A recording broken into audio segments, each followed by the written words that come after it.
What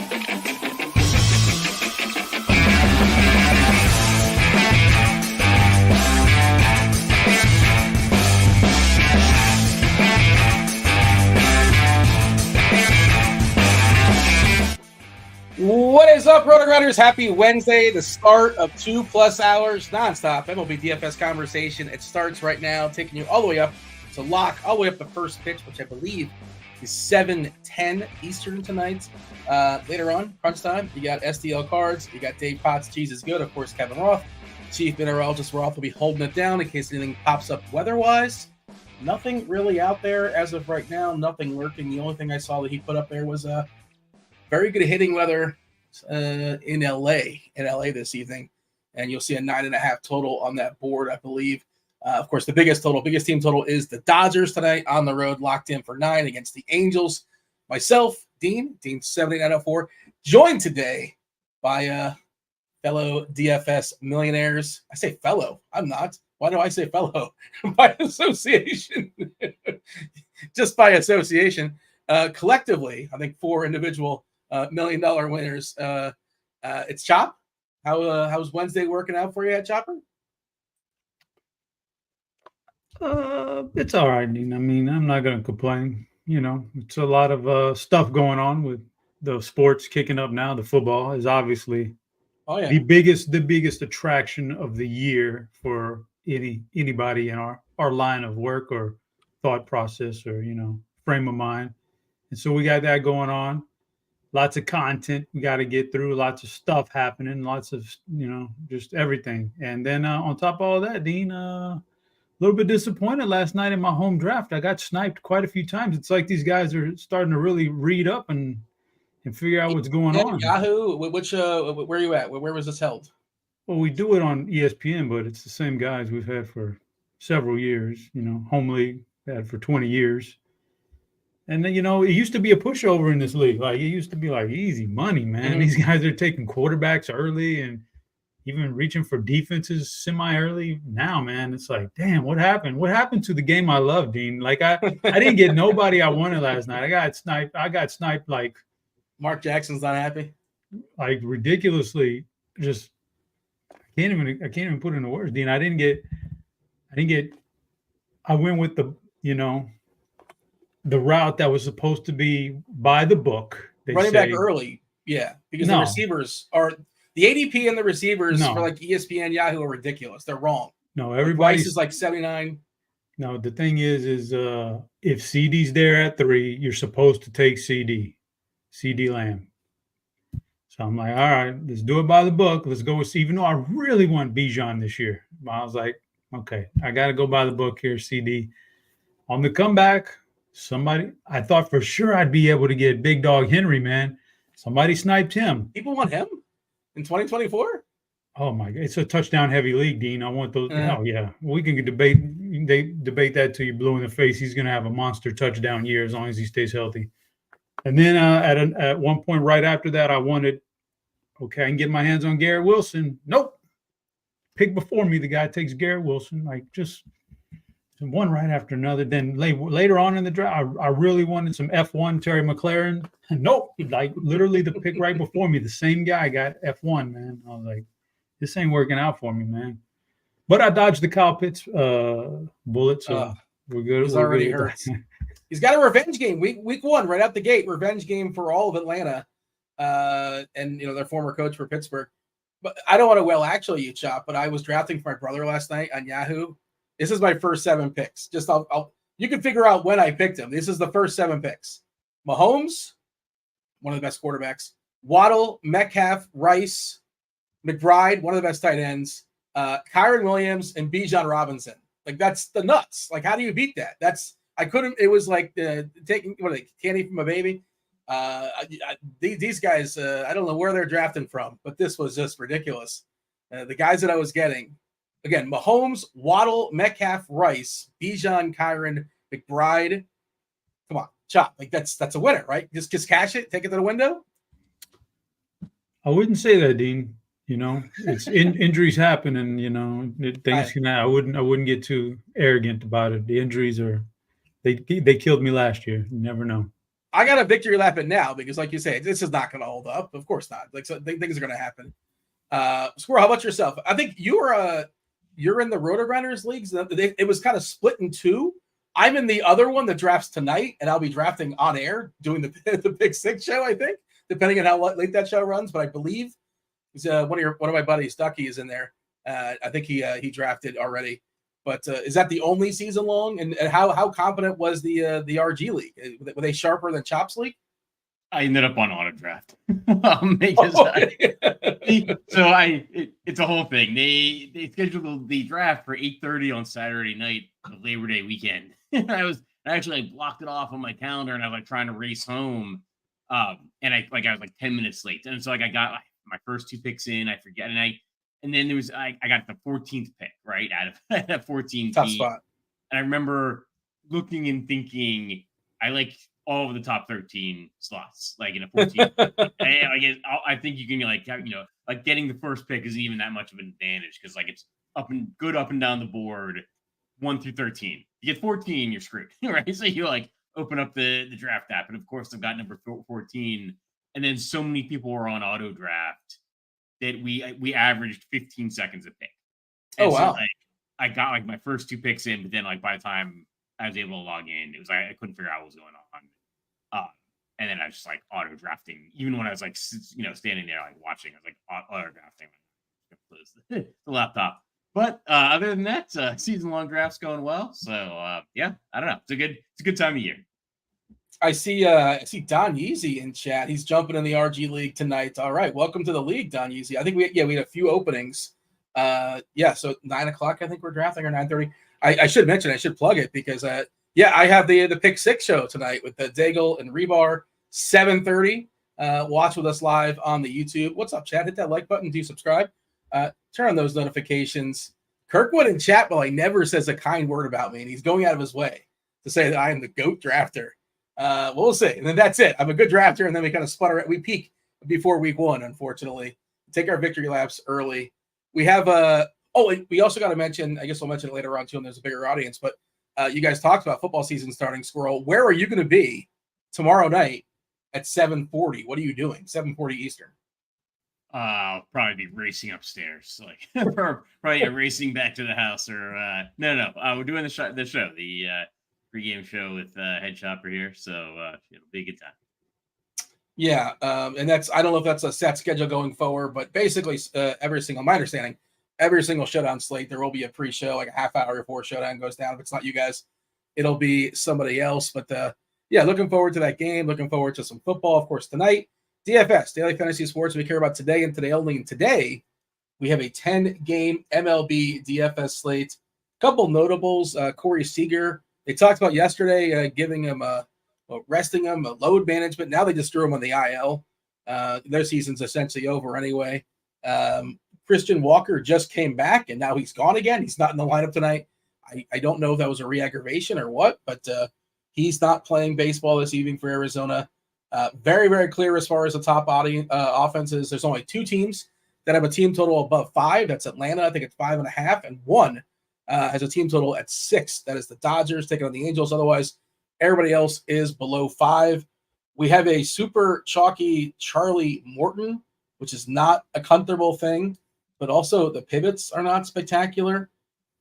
Jordan Walker is not playing. Why would they not play this guy every single day? What are you doing, St. Louis? You just got to see what you have in. Is that officially the lineup, or I just want to make sure if that just came out. Is Walker not in it? That seems strange. Anyways, Chop, give me the lowdown. The screenshot, because pitching is kind of sparse, not spectacular. Sonny Gray has got the biggest K rate on the slate, and he's, we're late in the season, and he's kind of old. Hayden Birdsong is next to 28%, but he can't throw strikes a good chunk of the time, 14% as far as his walks. Of course, his K is almost 28%, good ballpark as well. And no Christian Walker, the aforementioned Walker, out for Arizona tonight. But Chop, how are we seeing tonight's 10-gamer? Yeah, there's generally about four pitchers that I think are really solid, trustworthy, and then a small tier after that look okay, but not necessarily guys I really want to roster. and then some guy, and the rest of them are just not guys I want to have any part of tonight, and that leads to some pretty good stack possibilities with those guys against them. So, yeah, I think I don't know, man. Earlier on in the year, it was like chalk pitchers getting blown up right and left. You don't want to play the chalk pitcher, but now we're getting later in the year, and the chalk is actually chalk for a pretty good reason, and it's been hitting lately more times than not. Last night, Chris Sale, 60-something% owned, crushed it, and the night before that, chalk's been hitting. So yeah, I'm not worried about the chalk too much tonight. If it hits, I'll just be over the field. So if it hits, I'm fine, and if it messes up, so be it. Giving it a refresh right now as far as our current ownership projections. Last I saw, Morton was like 40%. Yeah, Charlie Morton, 40% currently on DK. Zach Gallen at 23%. Kind of a down year for Gallen by his standards, but a good ballpark to pitch in. Kirby, the K's have sort of gone away. Again, another good ballpark, but Oakland, not the best ballpark to compile even more strikeouts because of all the foul territory, but he should be good from like a run prevention perspective, assuming he doesn't give a homer to Bangaliers or Butler or Bidet. Like the front of that Oakland lineup is pretty powerful. The back end is pretty rough. Imanaga coming in at 19%. McGill of the Tyler variety at 16%. The Birdsong is at 14. Gray is at 13. He's pretty pricey, 9.7K. Squirrel, what is your take as far as this slate tonight? I think, again, offense, we'll talk about stacks later. Pretty clear, at least before, pre-flop, who the best offenses are, but baseball always happens or tends to happen sometimes. Where are you at as far as pitchers? Where I think the pool is pretty thin. Nobody at 10K or higher on DK. But chalky Charlie Morton, are we in on that? Yeah, I agree. So I think that there's clear differentiation at hitting today. It feels like a Coors Field slate with the Dodgers in Anaheim. But I guess like Griffin Canning pitching can kind of make any stadium feel like Coors Field. And Angel Stadium is actually pretty good for home runs, like when you look at park factors. So the Dodgers in a great spot today. Pitching, I agree, like Charlie Morton is like the cash game pitcher. He's underpriced, good spot. But I don't know, man. I'm gonna have constrained ownership. I'm probably going to go under the field by a little bit. I'll still have some Charlie Morton. I just don't feel like there's a lot of differentiation at pitcher, and I think you can get stuff for spending down even more so than Charlie Morton. Tim letting us know that McCutcheon was just scratched. I don't know who they're going to replace him with, but it's probably somebody worse. I think Imanaga is one of the better pitchers on the slate. But I did want to mention, Roth wrote up, his only note as far as weather today, basically pretty clean, but expected to be hot in LA. We have a huge sample on Weather Edge, 231 games. That's a big boy sample for sure. 87 degrees, 6 miles per hour, basically the dead center. The dew's at 58. It's got the fire emoji. So that's just letting it know it's hot, Chop. That's all that is. But what's interesting is it's played out neutral in all those games. Minus 0.5% as far as runs, minus 1%, 1.6% as far as homers. I'm not saying you can't play it, and I'm not saying it's a bad environment, whatever, but just it's interesting that a huge sample and did not really move the needle. But sure, the Dodgers aren't playing in every one of those games either, and Griffin Canning is not throwing baseballs, and it does set up pretty poorly. I don't know if Joyce is going to pitch for the Angels tonight, but I don't know if you guys saw. Joyce threw Ben Joyce 105.5 mile per hour fastball last night, which is one of the highest recordings of all time. Just completely bonkers. Didn't see how his usage of late, but yeah, I've seen him pitch a few times, and he's the lone bright spot. He's like their version of Miller for Oakland, essentially in that bullpen. But they got to move. If the evolution continues, eventually they got to move this mound back a little bit, move back a foot or so. I don't know how you see the ball. 105 is a huge difference from 95. I don't know. Did you catch this, Chop? You know what I'm talking about? Did you happen to see Joyce going? He's done that. He's done that a couple, not that high, but that's what he does. He's done it, but I don't know. It's the guys like that are typically.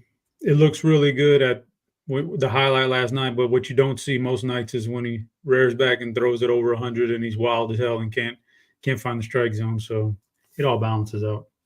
Yeah, and usually you need a breaker at some point just to kind of, eventually, if all you're throwing is fastballs, even if it's like 102, 103, you got, the hitters will eventually be able to time it out.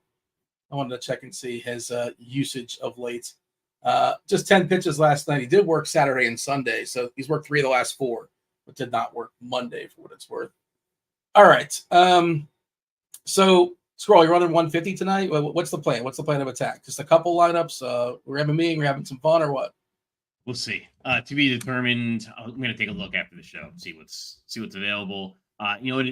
It feels like a good night to me. Pick up some NFL tickets. Like a lot of those contests tend not to fill. So I'll probably be taking a look at that. And I like the Dodgers' stack. Not to give a preview. I like the Dodgers' stack so much. I don't know that I want to do a billion lineups. Like when I just might like my first one or my first couple. More so than way more so than line up like 150 and even more, than on a normal night.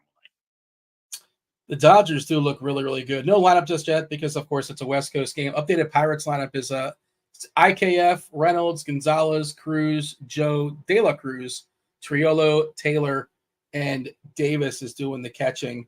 Uber prospect hasn't quite got there. You say drafted? You're talking about best ball stuff, Scroll? Is that what you're referencing? No.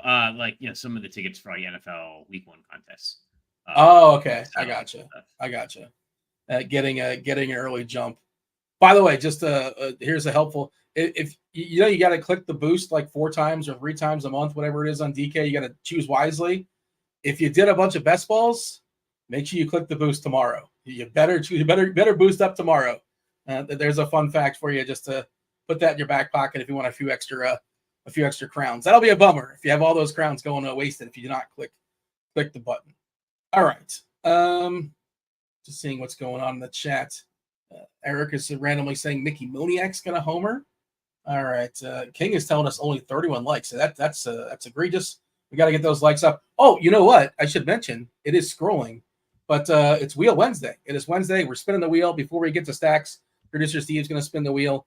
I'm not sure what the threshold will be in order to get a second spin, but we're giving away a week free of RG Premium, football, baseball, basketball, hockey, PGA, MMA, everything but NASCAR, all the articles. You get Squirrels articles. You get the expert rankings. You get the musings, all the NFL stuff that's coming out. Too much stuff to mention. The optimizer as well, lineup HQ, the tags. Get a week free of that just by jumping the Discord channel, RotoGrinders.com/Discord. Go in the live stream chat channel. Producer Steve has a post. Just click the avatar on the post, and he will take your name and throw it on the wheel. We're going to spin the wheel later. Yes, and Steve is confirming in chat. If we get to 100 likes, we will spin that wheel twice. Zach Gallen, Kirby, Imanaga, Birdsong, Gray. Is there any big stands here, Chop? I know you mentioned there's 4 you liked. Is there any sort of big stand, or you're going to kind of make your stacks in like the 2 of your bucket that are acceptable in that stat? Like, is there anybody like you're definitely for sure playing? Cash, you're playing Charlie Morton. You're holding your nose, and that's that. But what about tournaments? Yeah. Charlie Morton for tournaments. Charlie Morton, George Kirby, Zach Gallen. It's too cheap for him in this particular matchup. And Imanaga is okay. Those are the 4 I probably have. That'll probably cover the majority of my lineups. Like I'll have one of them in just about everything.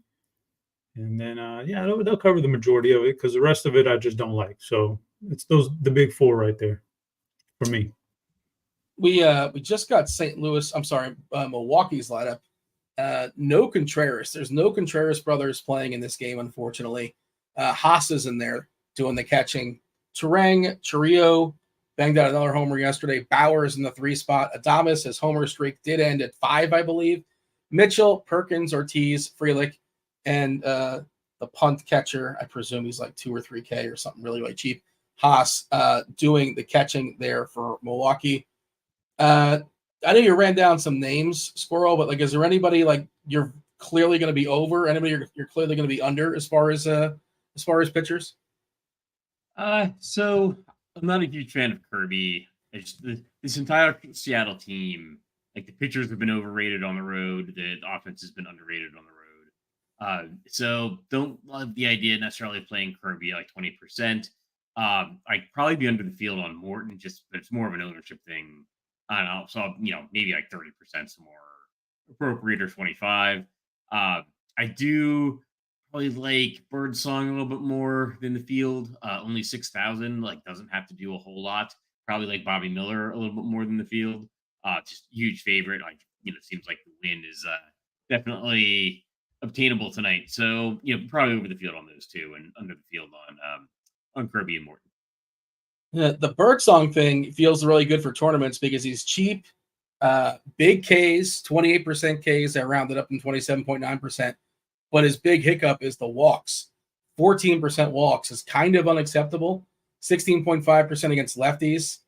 And this Arizona lineup is really patient. Corbin Carroll, 11.3% for walks. Perdomo, 10%. Peterson, 12.1%. Pavin Smith, 11.1%. Collectively, 9.9%.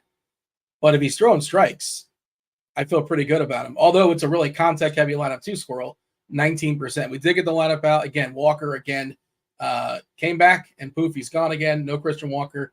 Ketel Marte should be coming back soon. They say he's coming back at some point, most likely on this road trip, but he did not crack the lineup tonight. But that's what we care about. Squirrel, we're talking about ceiling. If he gets blown up, so be it. We win on the next lineup, and that's that. But, it could go either way, where he's just not throwing strikes, and it's not a great strikeout matchup, but he is cheap. They probably haven't seen them. I don't know if he's faced Arizona. He's only been around for so many starts, but yeah, I think he's in that tournament bucket for sure. Are we getting more lineups sprinkling on through, or just getting an update? All right, just seeing the update on the screen for lineup HQ. Yeah, if you missed it, Hoskins, Contreras not playing tonight for Milwaukee, so the lineup is certainly taking a bit of a hit. All right.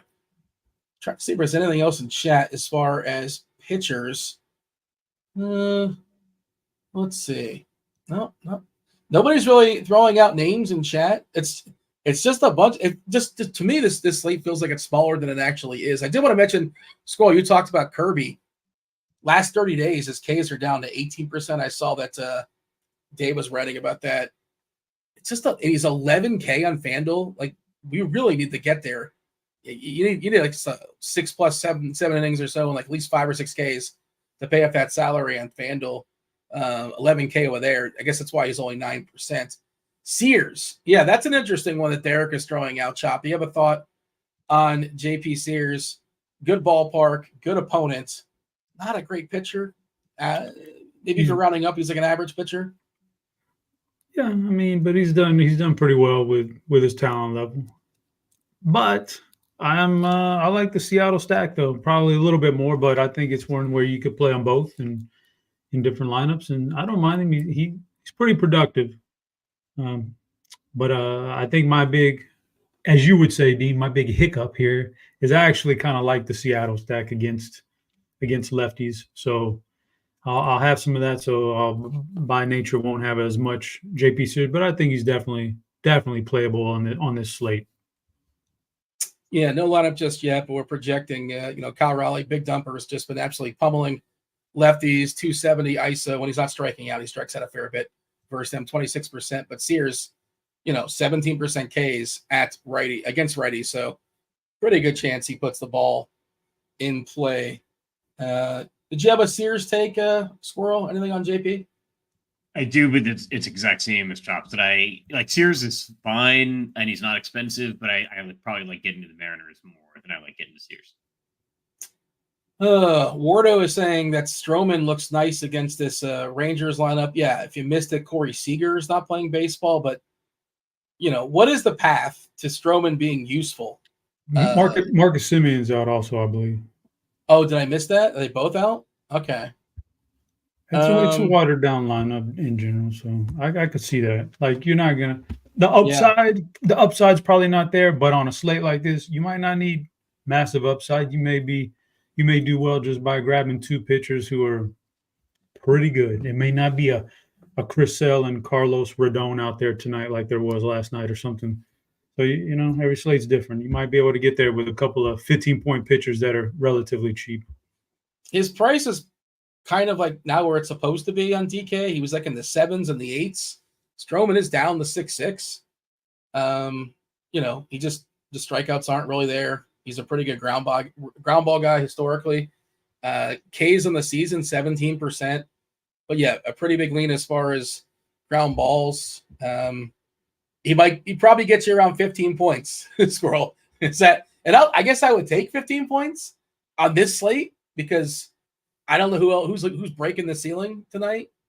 Not that there's a button you can push to say like, yeah, give me 15 points from Stroman, no more, no less.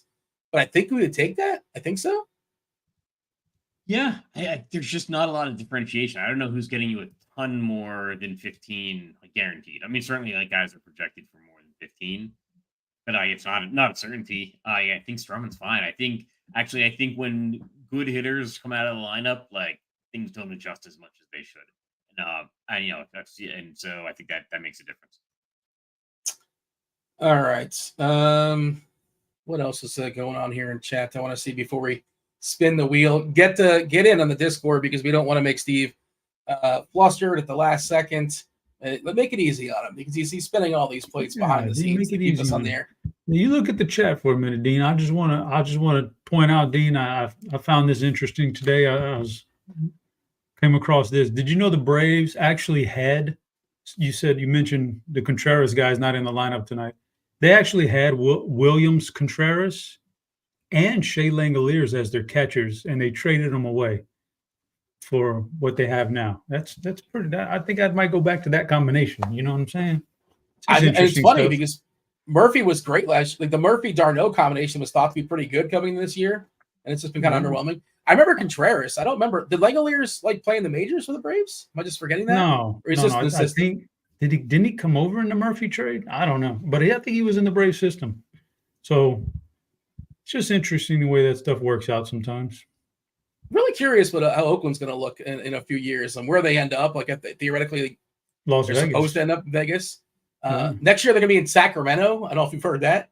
I don't know what that ballpark's like. We got to get Cardi to break it down for us, but I would imagine it's a better hitting ballpark than it is right now. But I would be bullish on Oakland, if you're in dynasty leagues, if you can trade for some Oakland players, it seems like a good thing to do because the ballpark can't get worse, right? I wouldn't think from a hitting perspective, but not as horrendous as I thought. They've done pretty well considering. Who is horrendous is the White Sox, who I think have now lost 12 in a row. And it's getting embarrassing. It's almost sad to watch. The stuff last night was ridiculous. It's like Little League stuff out there. Historically, I mean, we get hyperbolic sometimes, but historically awful. Mathematically, historically, just the worst, essentially. And their farm system stinks too, I believe. So, yeah, tough sledding there for Chicago. And Tim in chat, he's here for my Dynasty League takes. Well, there you go, Tim. You're welcome. I know there was at least one person out there said, I hope Dean says something about Dynasty today. Well, there you go. That's what I got for you. I said getting embarrassing. I guess it's speaking of Tim, somehow today was the first day after all these years. This is the first day he followed me on Twitter, I believe. Oh, well, Tim, let us know what prompted it. I wonder if he had a whole following spree, if he started following a whole bunch of people. But Tim is still he's on a high because he responded to one of my tweets and got 9 likes.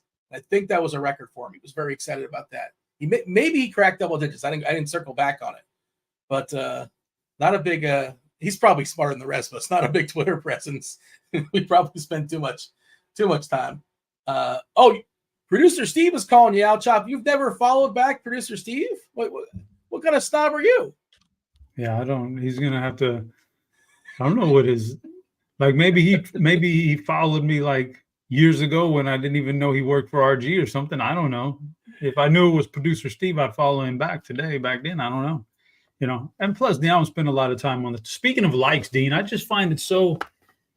It's all a scam. Right? It's got to be some kind of a scam somehow. Because, I've put out some banger tweets in my years, and they get 50 likes max. And then I see somebody with a 227-person following. They say something and get 20,000 likes somehow. I don't like what it's a scam. I don't know how they do it or what's going on, but it's fraudulent. You got to crack the algorithm, man. Yeah. Yeah. Well, it is. I will say it is weird. Like the ones that like get more. It's like, well, I just thought this was like a throwaway tweet that maybe like 2 people even acknowledge, but and then the ones that like did nobody see this? This is a good one. How did everybody miss this? I thought this was good, and I don't know. Scroll. Do you have the same sort of impression? Is that something you've noticed, or can you confirm it's a scam? Do you know people? I think it's all generally unhealthy. Like when I get my notification on Sunday or whatever, you've got 10.5 hours per day of screen time or whatever. Like, oh, maybe I should be staring at this thing a little bit less. So yeah, I don't know. I guess we could call it a scam. I get that on my laptop, and then this is your weekly screen time, and I'm like, oh man, what am I doing to my eyes? This is just a terrible. This is a terrible, terrible idea. All right, I guess that's what I signed up for, I suppose. Anything else as far as pitchers? We're going to talk hitters in a second. We're going to bring producer Steve on. It's going to be awkward for Chop. He's going to spin the wheel. I'm trying to see if any more lineups have dropped on us. I don't believe they have. Again, if you have not done so, make sure you hit the avatar. Time might be up on that because we're basically spinning the wheel momentarily. But maybe last chance you can get it in. Hit the like button, not the avatar button on the Discord, RotoGrinders.com/Discord, live stream chat channel, so you can get your name on the wheel. But there's just not a lot to say as far as this pitching slate. Does it feel smaller than it actually is, Squirrel? Is that just me? It feels like there's less pitchers and there's 20 dudes throwing baseballs, but most of it's just sort of meh. It feels like all the same guy, to be honest. So that might be why it feels smaller. Yeah, that's kind of my take as well. Chop, you want to give? I know some people they didn't jump on here at 5:00. That's fine. It's understandable. They have things to do. They missed your initial takes. Do you want to give your summary when it comes to the pitchers, and then we'll have Squirrel do the same thing before we bring Steve on? Sure, whatever. Let's. I need Steve to tell me what his Twitter account is so I can look it up and make sure what the mistake was here. He tilts his bets. He tilts his bets. He's a fun follow. He's always he's very reactionary on Twitter. But Steve. Yeah, Hoffman, I mean the summary is for me. I'm going to stick in the chalky range pretty much for the most part. Morton and Gallen 1-2, followed by the next tier, but still solid. Kirby, Imanaga, and then maybe I'll take some shots on some cheap ones. We're going to talk about them during the stacks. What I actually might not like about some of the cheap guys, but for me, let's just make sure I get some points here at pitcher. Also, if you follow Steve on Twitter, increases your chances to win the wheel by 70%. Just you grease the wheel, man, a little bit, and all of a sudden you get a boost. I might actually unfollow Steve because I just pulled up his Twitter account and his pinned tweet is reverse jinxing is real. And like, come on, Steve, that's reverse jinxing. Scroll, do you have a thought on that? Do you have can you confirm or deny? No, I'm big into the karma. Like, I don't think you should. I think you had to say the guy is not yet allowed a hit or something like that. Or no, get to have a runner on base. 18 up, 18 down so far. Like you can't, I'm a big believer in the karma, the superstition. So, yeah. That's funny. Yeah, I always like the dance that announcers do, like all the different ways they say no hitter without saying no hitter. You want to give your thoughts here as far as pitching, Squirrel, before we move on and talk about our favorite stacks? Yeah, I think it's Charlie Morton chalk night, and he's fine, but he's just gonna the only thing I don't like about him is really the ownership and the fact that he's just not like a standout pitcher. I don't like Kirby probably as much as the field, just because I think people underestimate, and even projections I feel like underestimate at least this year the effects of the Seattle ballpark. I like the idea of going with some of the cheaper guys. That includes like Bobby Miller, Hayden Birdsong. I think you can even talk me into some Marcus Stroman. What is he? Yeah, down 6,600, just because of that kind of watered down lineup. So I think it's for multi-entry. I think it's a good day to spread out at pitcher. All right, do hit that like button. Try to get to 100 likes before we spin the wheel once. Steve's going to come on here in just a second. Oakland lineup did drop. Butler, Rooker, Blade, Langeliers batting in the cleanup spot. Brown, Geloff, Gray, Schumann, and Wilson at shortstop. All right, producer Steve, let's go ahead and give the wheel a spin. Let's go ahead and if you want to confront Chop face to face, by all means, it'll be hilarious. I don't need to confront Chop. I was just messing around. He didn't follow me back, but it's not a big deal. What's your X handle? Steve_Hoffman. Let me see here, man. Let's see if Chop can figure it out. Also, while Chop's checking that out, guys, we're only at 64 likes. There's literally like 20 Steve Hoffmans, man. I'll put it in the chat for you, Chop. I can unfollow you and refollow you. No, don't do that. We'll figure it out. My bad, man. My bad. Shit. We're good. Guys, we're only at 68 likes, though. Well, that means we're just going to give away 1 week, I guess. I'm going to shuffle it up and do the first one right now.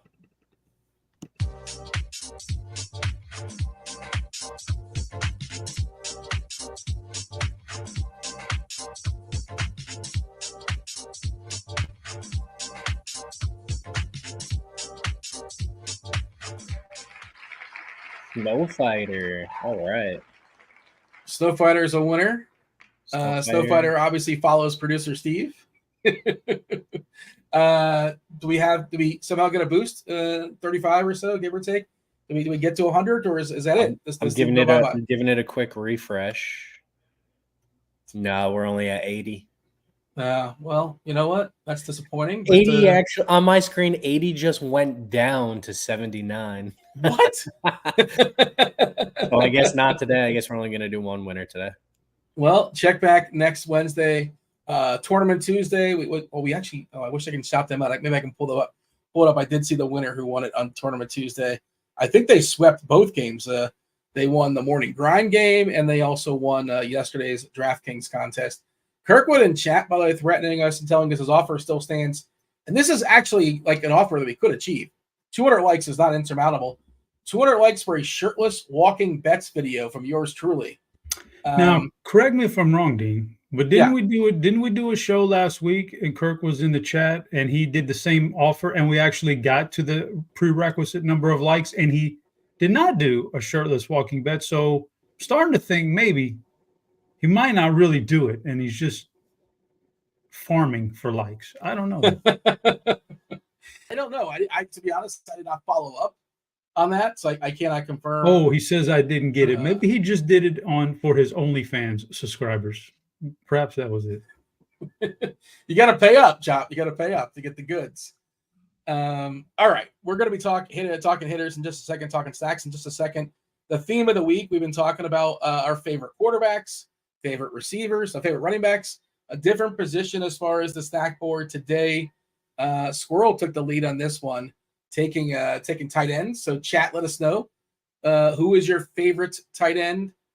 However you want to, best ball, season long, not necessarily week one. I'm not really sure. How did you answer that question, Squirrel? Did you answer it based upon week one or just like in general, how you see their season going? I was actually thinking kind of like best ball, season long, more so than week one. So chat, let us know. And obviously, of course, your favorite's not going to be like, Jonnu Smith, but like all things considered based upon, where they are drafted, yada, yada, yada. So Dolphins offense looking good. Yeah. Is Waddle out of the no contact jersey finally? That kind of concerned me. Like there's been really very little talk about that because he's wearing that red no contact jersey, but I assume he's fine. I assume nothing's going on there, but it was maybe a week ago or so where he was still wearing it in practice. But the Dolphins are just so concise, obviously. You know exactly where that ball is going. Luke Musgrave getting some love out there. Laporta, Kincaid, Jake Ferguson. You're not going to believe us, but the Cowboy fan is saying Jake Ferguson. There you go. All right. Chop, you have before we reveal the board. Actually, let's have a score, reveal the board, and we'll see if Chop can counter or retort or add anything else as far as his opinion. But feel free to lay it out here, Squirrel. Tell us why you picked the dudes you picked. Yeah. So, and there was actually input from Chop here. So, I think Sam Laporta got number one. I don't know if definitely put him as the number one, far away, best tight end, but good looking young player. Could certainly end up being number one overall. Travis Kelce. I actually talked about this in my my Hitting the Nuts article for Thursday night. Looks like the workload might be coming down a little bit. Like, noticed his player prop for receiving yards is pretty far down from what it was, in the Super Bowl and the AFC Championship, even from like regular season, like his week 2 numbers last season. So he used to be number one, but now number 2. Similar Mark Andrews, kind of got some wear on the tires. He's good. He's going to put up some points. He's going to be a primary part of the receiving offense, but injuries are a concern. So mid range. Any rookie tight end, number 4. This is actually Chop's input, and I couldn't agree more. People just go berserk over rookies until the season starts. They don't know what they're doing. They don't know like how to pass protect. It holds true for running backs and for tight ends, and the wide receivers are running the wrong routes. I tend to be down on rookies just because like people get so hyped up about them, and they often just don't make an impact until middle of the year, if they make any impact at all. And then number 5 is Kyle Pitts. I don't know how much discussion or clarification we need. Just I think already dinged up with a hamstring injury. So yeah, Kyle Pitts number 5. Do you know how old Kyle Pitts is, by the way? I mean, everybody wants to write him off, and this I'm kind of leading you on this. Probably like 23. He's 23 years old. Yeah. And it feels like he's 27. Yeah. He's like 3 years younger than Todd Gurley. Something like that.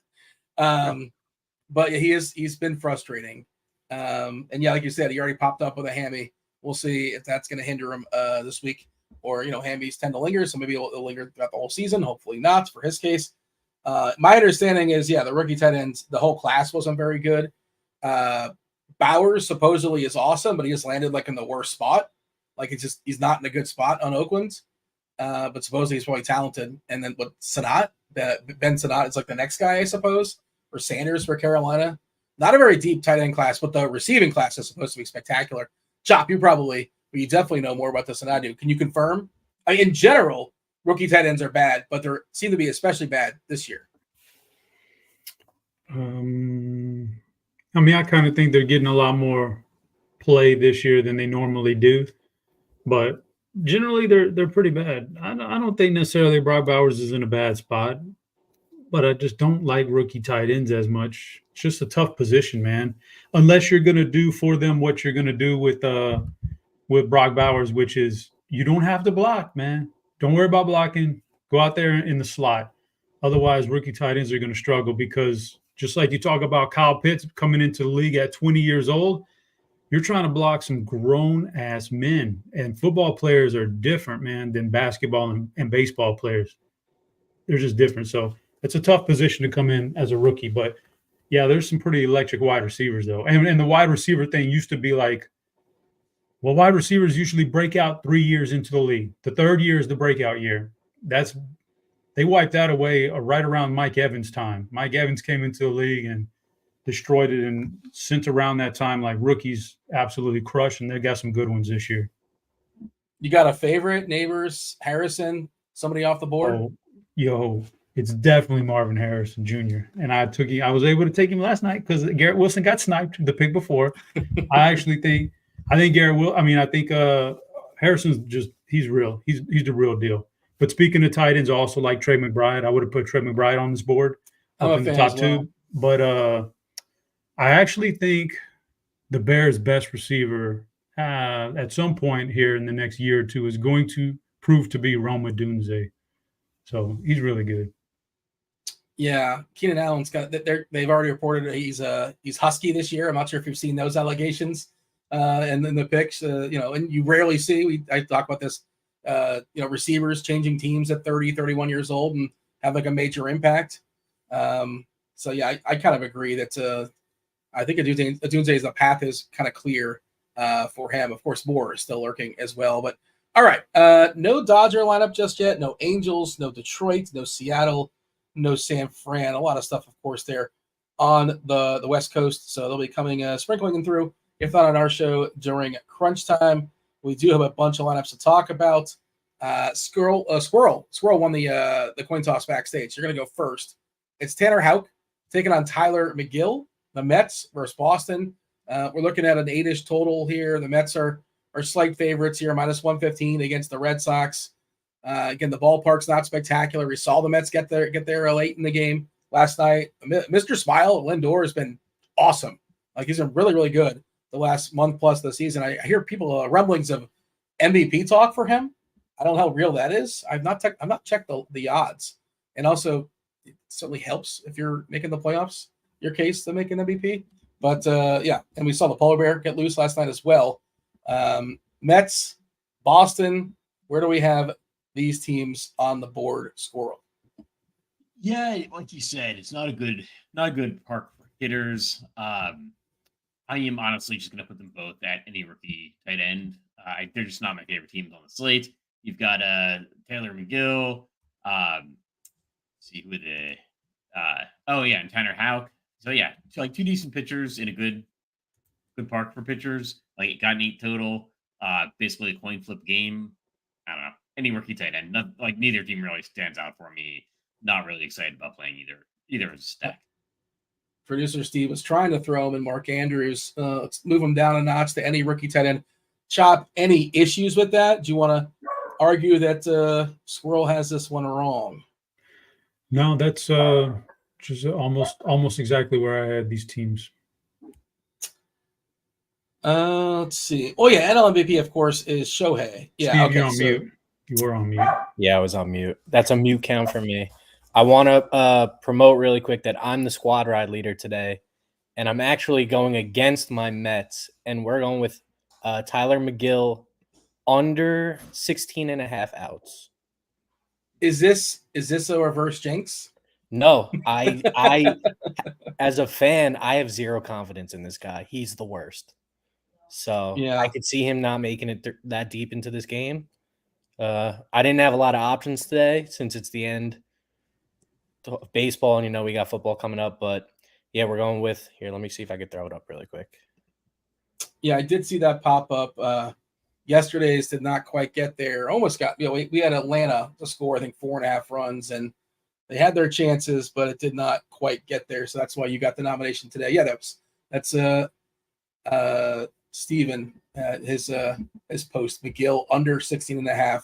I've not locked in on that, but I will do that either on the show or afterwards. Okay. Chop, next game on the board. We're talking about Colorado and the aforementioned Atlanta Braves. Charlie Morton, massive favorite, minus 275. Almost a 6-team total, 5.73. Bradley Blaylock. The Rockies barely have a 3 total, taking on Charlie Morton, who's like generally fine, but he's had ups and downs. He's a little bit shaky as like mega chalk. He's not somebody I feel super comfortable about, but I understand why he is there, and I still might begrudgingly have myself some Charlie Morton. Chop, where are the Rockies and the Braves? All right, so the Rockies. Start with the Rockies against a chalky Charlie Morton. I understand. I understand what people are gonna do with the leverage. So I'm gonna leverage them up to tier 4, any rookie tight. That's the best I can do for them. They're just a bad offense, period. And they're on the road here. So that's my leverage is tier 4. The Braves are going to be a Sam Laporta for me. They are starting to swing the bat a little bit better. I think it's I legitimately believe in, like, when a couple guys swing the bat better, it makes everybody in the lineup a little bit better. It's a trickle-down effect. I think that's kind of happening with them right now. I think they're doing pretty well. So I'm putting them in tier 1. I just kind of going through like the main awards: AL Cy Young, NL Cy Young, the MVPs. Month left in the season, they're all locked up. Like it's like over. Scooball was minus 5,000. To win the Cy Young in the American League, they talk about pushing back his workload possibly to some degree. But there's nobody. The next guy is the Cleveland closer, Clase, and then Corbin Burns, who's like kind of not been great. At least he's not getting enough strikeouts. He's been fine, but the National League is Chris Sale, who bolstered his case last night. We're looking at 7-1 you got to lay. It's he's basically a lock. and then Shohei and Judge.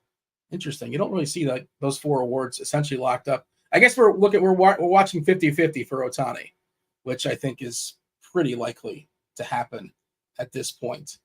All right. Squirrel, we go with that? Atlanta up top, Laporta and Colorado moving up for leverage to any rookie tight end. Yeah. So I would put the Braves actually in Kelsey, but I think Laporta, makes sense. I just think that there's a team that should be a tier to its own. But yeah, Atlanta, if you're going to have multiple teams in Laporta, then I think the Braves are the team that should be there. And I agree, Rockies, there's some leverage there. This team still can't hit. So, they should be down there at number 4. We will keep Atlanta up top. Derek's telling us Ohtani steals on 59% of bets at bats. That's a big number. He's stealing even more these days. It seems like he's hunting those stolen bases. I think he's at like 45 or so now. He's getting to 50. I hear this argument, Dean. What's more impressive, the Judge season or the Ohtani season? This year, you're talking about specifically? This year, what's more impressive to you? I haven't really dug into it. My first thought is Ohtani. He's also coming off. I don't know how Tommy John surgery affects your swinging ability, and that's one of those things we didn't really account for. Like he didn't in years past. He would worry about pitching every 5 days, and he's got different regimens. This year, all he does, he just concentrates on hitting, and we've seen a boost based upon that. I'm sure there's other factors involved, but to just think about hitting has made his life, it seems like, even easier. Judge is a better ballpark to hit baseballs, pretty clearly there. Not that, Judge is hitting the ball like 20 rows up sometimes. But I would be more impressed with Ohtani. Nothing against Judge, but I would take Ohtani. Is there a counter to that? So do you feel differently? No, I actually hear most people say Judge's season, and I actually agree that to steal that many bases, along with the power gap, is not that great for there to be that big of a gap on the stolen bases. It's practically a double every time he gets on first base for him, in addition to all the home runs. So I agree with that. Whereas most people I've heard in the argument say the Judge season is superior. Yeah, I haven't dug into any more specifics outside of that question. And let's see, Bobby, True DFS, love Ohtani, massive Dodger fan, but it has to be Judge. James says it was Judge, but the last 10 days, Judge has cooled off. So recency bias, what have you done for me in the last 10 days? You want to break the tie here, Squirrel, or you want to sweep the board, I suppose? Is it Ohtani or is it Judge? I'm as big a Judge fan as there is out there, but I think Ohtani is going to go 50-50. So I think you've got to go Ohtani. Judge's season is amazing. Are we talking about his season, a 61 home run season, or is this year? I think right. This year, Chop. Yeah, that was the debate this year. Who's having the better season this year? I'd go Ohtani. I wanted to see who's got the higher WAR. Judge has the highest WAR for what it's worth at 9.7. Second highest WAR is Witt. Third is Soto. Where is Ohtani? Ohtani's 7th at 6.7. Francisco Lindor, 4th. Is defense factored into WAR? I don't think so. I could be wrong. I'm pretty sure it's just an offensive stat. By the way, between Gunnar and Ohtani, one name you wouldn't really expect coming into the season, Jarren Duran is number 6. And, he's been spectacular this season. All right. I believe, Squirrel, you are up next. St. Louis, Milwaukee. We mentioned no Hoskins and no Contreras. No Contreras anywhere in this game with St. Louis and Milwaukee. 8 total, Sonny Gray. A slight dog here versus Colin Ray. Gray versus Ray. Milwaukee just a slightly above 4 team total. St. Louis slightly below 4. But that St. Louis lineup, not great. Milwaukee, a little bit watered down from a power perspective. Where do we have the Cardinals and the Brewers? Let's see. I'll put the Brewers down in Kyle Pitts, I think. Wow. Contreras is out of the lineup, and I'll put the I'll put the Brewers down on Kyle Pitts. I mean, you could make an argument for any rookie tight end, but yeah, I don't know. I don't like the spot. So in Cardinals, I'll probably put them in any rookie tight end as well. All right. So St. Louis and any rookie tight end, Milwaukee and Kyle Pitts. Squirrel not really in this game offensively. Chop, any issues? Do we want to move anything? No, that's close enough to where I had him. I mean, Colin Ray has been, not off the charts, but he's been solid enough this year that you're not, he's been preventing the big blow-ups. So there's nothing really here that looks great to me. I can definitely dig those rankings. Okay, then we'll move on. Cleveland, KC, 8.5. Ben Lively, Seth Lugo. Lugo's been pretty good, but his asking price is just too much for his ceiling. His Ks are not spectacular, and he's facing Cleveland, so that's why we didn't even discuss him. I suppose he'll be fine, most likely. Chop, where do you have Cleveland with a 4 total and KC 4.5 minus 135? Again, the Vinny P hole in that lineup really is evident when you look. Just feels like it really is missing something. Tommy Pham leading off pretty cheap. I'll give him that. And, of course, Witt, you can always play him, but maybe you just one-off him. I suppose you can stack KC, though. So Lugo had a couple of hiccups, but I think he's gotten back on track lately, and he's been a superb pitcher this year. Man, I hate to do it because Cleveland's a pretty solid offense, but I don't want to stack too much. I'm going to put him in any rookie tight end. I'm debating somewhere between Andrews and rookie tight end. I'll put him down in the rookie tight end. And for KC against Ben Lively, I'm not a huge fan, but like you said, the lineup a little bit weaker. I think they've lost like 7 games in a row. They're kind of struggling right now. So I've just got them in the Mark Andrews category. Yeah, it's funny. We didn't really love the pitchers. I don't really love the stacks. It's just kind of like the nature of this slate, it seems. How do you feel, Squirrel? We got KC in the middle with Mark Andrews. Cleveland, any rookie tight end, any issues? I'd actually bump them both up a tier. Like I'd put Cleveland. I think Cleveland's fine. Like they're about average. They're getting the advantage of being a road team. They have the highest implied run total of any road team we've discussed so far. So the advantage of the road team is you get the guaranteed 9th inning at bats, and allows you to keep hitting and hitting and hitting, even if you're scoring a bunch of runs, which is what we want. So I always give a little bit of a bump to the road team. So I'd put Cleveland as about average there, right in Mark Andrews. KC hitting very well at home this year. Not really intimidated by the Ben Lively matchup. We don't have anybody in Kelsey yet, so I'd go ahead and put the Royals in Kelsey. Ooh, Royals in Kelsey and Cleveland in Mark Andrews. They were already moved, correct? I believe so. Okay, let's go ahead and keep that. We gotta fill the board out a little bit. Pittsburgh and the Cubbies are next. Roll, this is for you. Domingo Germán taking on Shota Imanaga.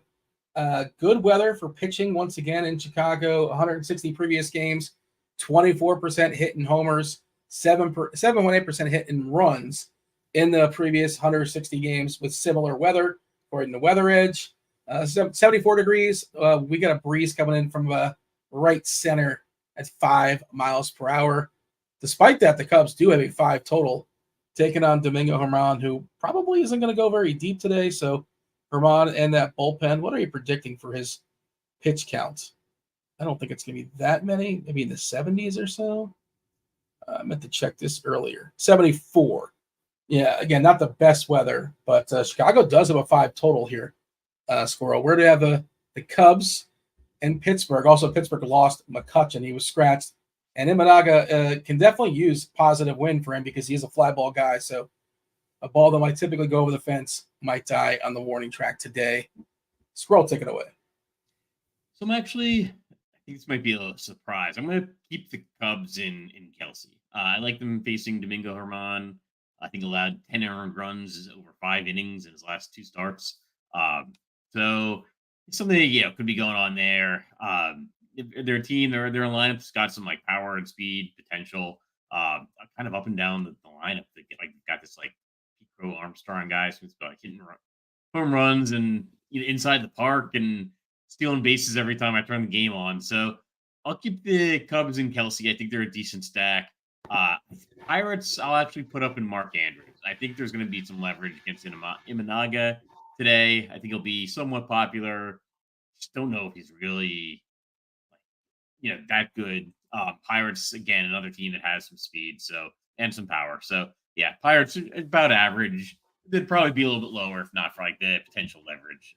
And then Cubs up and Kelsey. Herman's got it's small sample stuff, but yeah, the biggest ERA 6.11, the biggest Sierra 5.5, and again, really small samples, but walks at 14.6%.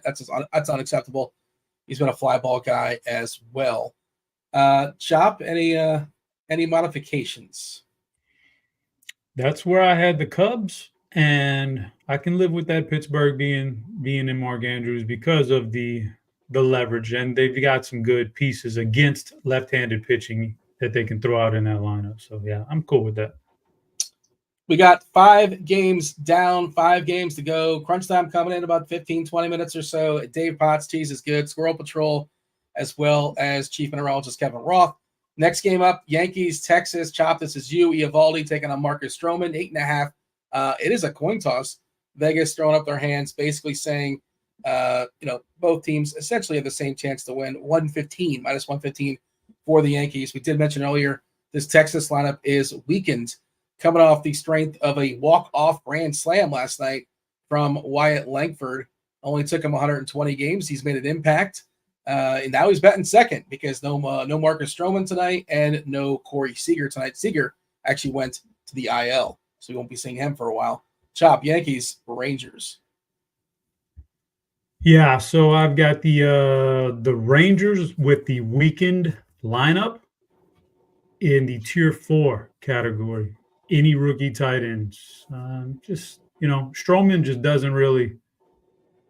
He very rarely gets blown up. It'll happen every once in a while, but he's usually, decent enough to skate along 5-6 innings and not allow too much. And then, he can turn the ball over to a decent bullpen, although they will struggle in the playoffs with that closer, Clay Holmes, but that's a different story. But, so that's tier 4. The Yankees against Eovaldi, man, this was tough one. This might have been the toughest one here, Dean, because I know Eovaldi has the track record. He's good and all this stuff, but he's really been excellent in the playoffs in his career. That's where he made his mark. Regular season, he hasn't been great his entire career. And now we're at a point where, are they punting the damn season away? Because if so, then what's his motivation? As much motivation. It's a strong lineup. I don't know what to do with him. So I'm going to put him in Mark Andrews and let you two guys decide. I don't think Clay Holmes, and we don't talk a lot of relief stuff. He's not been as terrible as you're suggesting there, Chop. I know he's blown a bunch of saves. For a closer, that's bad for a closer, Dean. He's blown a lot of one-run games, I think. He's only given up 3 homers all season. That's kind of what, as a closer, that's kind of your job, is to secure that stuff. And last night he blew more. Was that a 1-run lead last night? I think Texas won by 3. So yeah, I believe so. It was a walk-off grand slam. And the save category has always been ridiculous too, because like Fernando Rodney would come in with a 3-run lead. He would walk 3 guys and give up 2 singles and give up 2 runs. And he'd get a save and shoot the. It's a dumb stat. It's debatable, Dean, whether it's dumb or not. I actually think that when you get to a certain point in the game, especially in the 9th inning, and one team is trailing by a run, like those are the toughest outs to get, man. Those are the toughest things to. Not if it's 7, 8, 9. The toughest outs to get are like 1, 2, 3 in the 8th. It's a tough job. It's not for everybody. That's why, Dean. That's why typically your best closers, your best leverage relievers, setup guys are swing and miss guys. Don't need a bunch of pitches. You need 1 good pitch, maybe 2. They're swing and miss because it's a hard gig. Clay Holmes is not a swing and miss guy. He's going to pitch to contact. So it makes it hard. I don't know. I just think he's gonna struggle in his role in the playoffs, because that's when, I don't know if you guys know this, Dean, about the playoffs, but as an Astros fan, I have a lot of experience. That's when everything gets ratcheted up a bit. So if you can't strike guys out in the regular season, boy, wait till the playoffs. You're really going to get exposed. Greg Maddux got exposed a lot in the playoffs. So, and yeah, don't besmirch Fernando Rodney, man. That's the guy right there, man.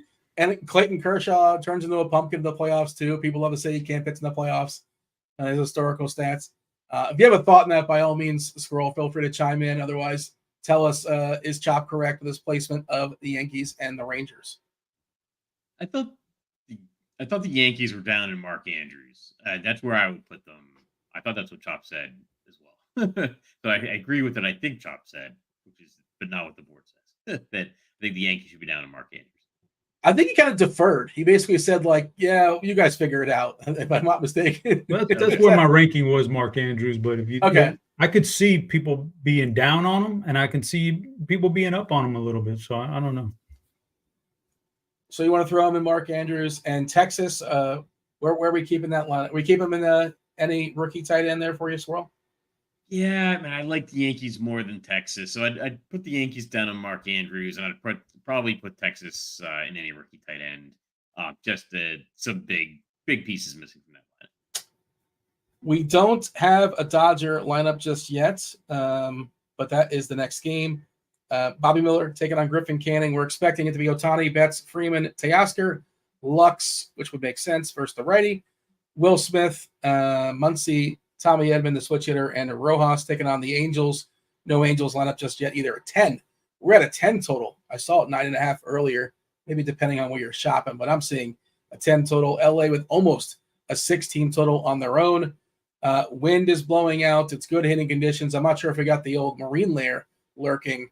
I think that's is that an afternoon thing? I think it's an afternoon thing, the Marine Lair. Cannot confirm or deny.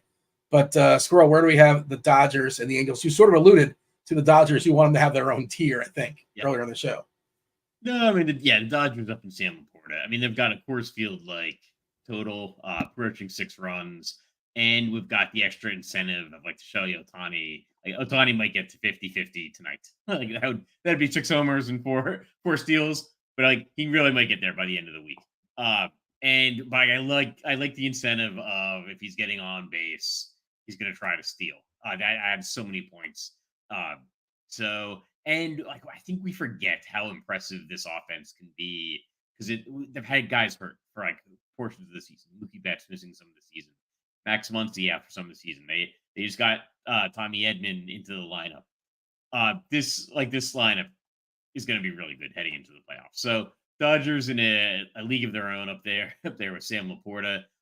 Angels, I actually like a little bit. I would put them in Mark Andrews, and I kind of like Bobby Miller for the price, but the Angels are super cheap too. So I'd put the Angels up in at least in Mark Andrews. They're a really good secondary stack. Or if you're spending up a pitcher, you can even go 4 or 5 man Angels stack. Hope you kind of hit the right pieces, and allows you to spend up a pitcher and spend up on the rest of your bets.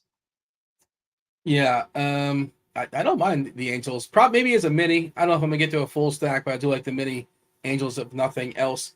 My book offered me a promo for Ohtani, plus 475. He gets a hit and a stolen base. Seems pretty good, right? If he gets, I felt pretty good about that.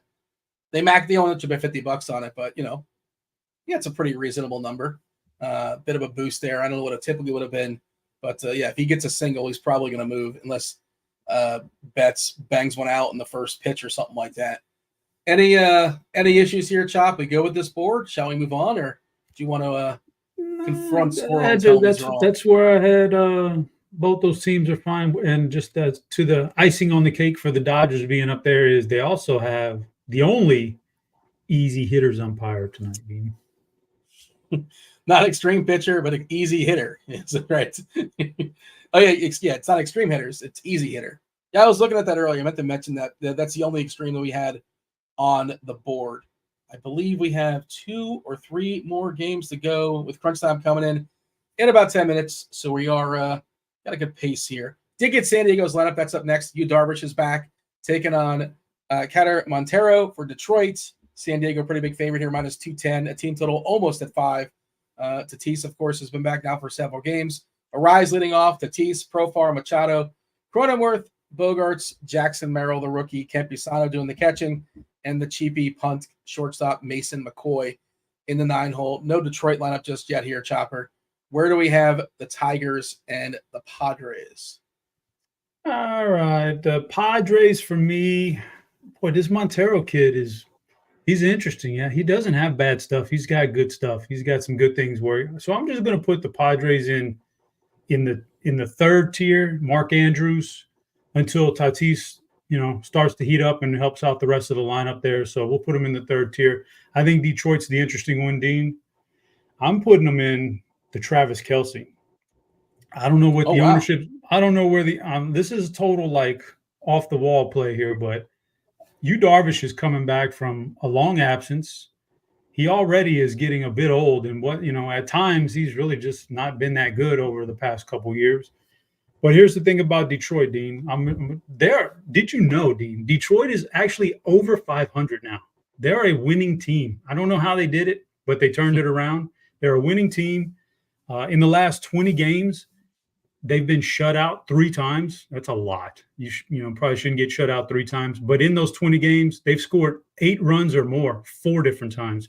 So they're on both ends of this. When they're good, they're really good. We like that.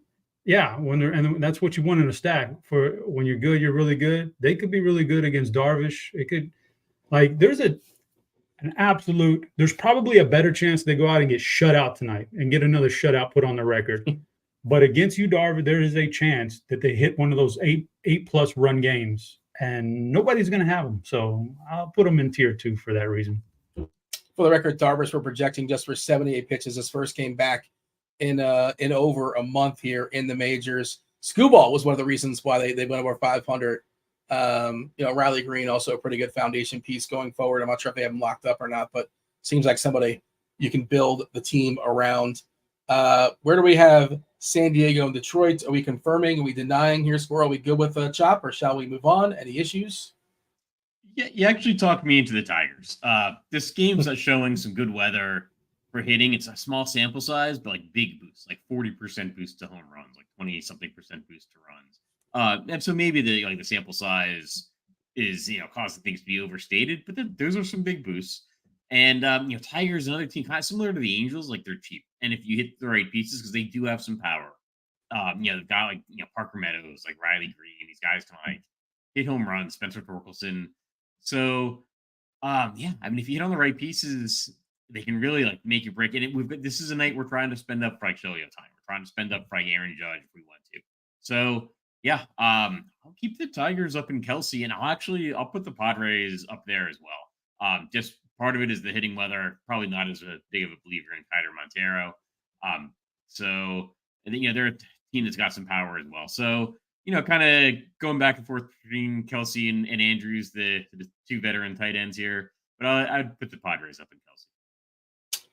Darvish, 15 years older than Kyle Pitts, by the way, 38 years old, still doing his thing. We will stick with San Diego there and Kelce and move on. There's 2 more games to go. Again, crunch time coming in about 5 minutes or so. So making perfect timing. JP Sears and the Oakland Athletics are home to the Seattle Mariners. 7.5 is the total. We know it's a cavernous ballpark out there, so offense is optional sometimes. 7.5 total speaks to that. We do like that Oakland front 4, though. A Butler, Rooker, Lede, Langoliers, Kirby, of course, one of the better pitchers taking the bump these days. But that K rate has taken a hit. No Seattle lineup just yet, but we presume it's going to be standard unless otherwise noted. Squirrel, where do we have the Mariners and the Athletics? So I'd actually put the Mariners up in Kelce. I kind of write about this all the time in the expert survey and my Hitting the Nuts article.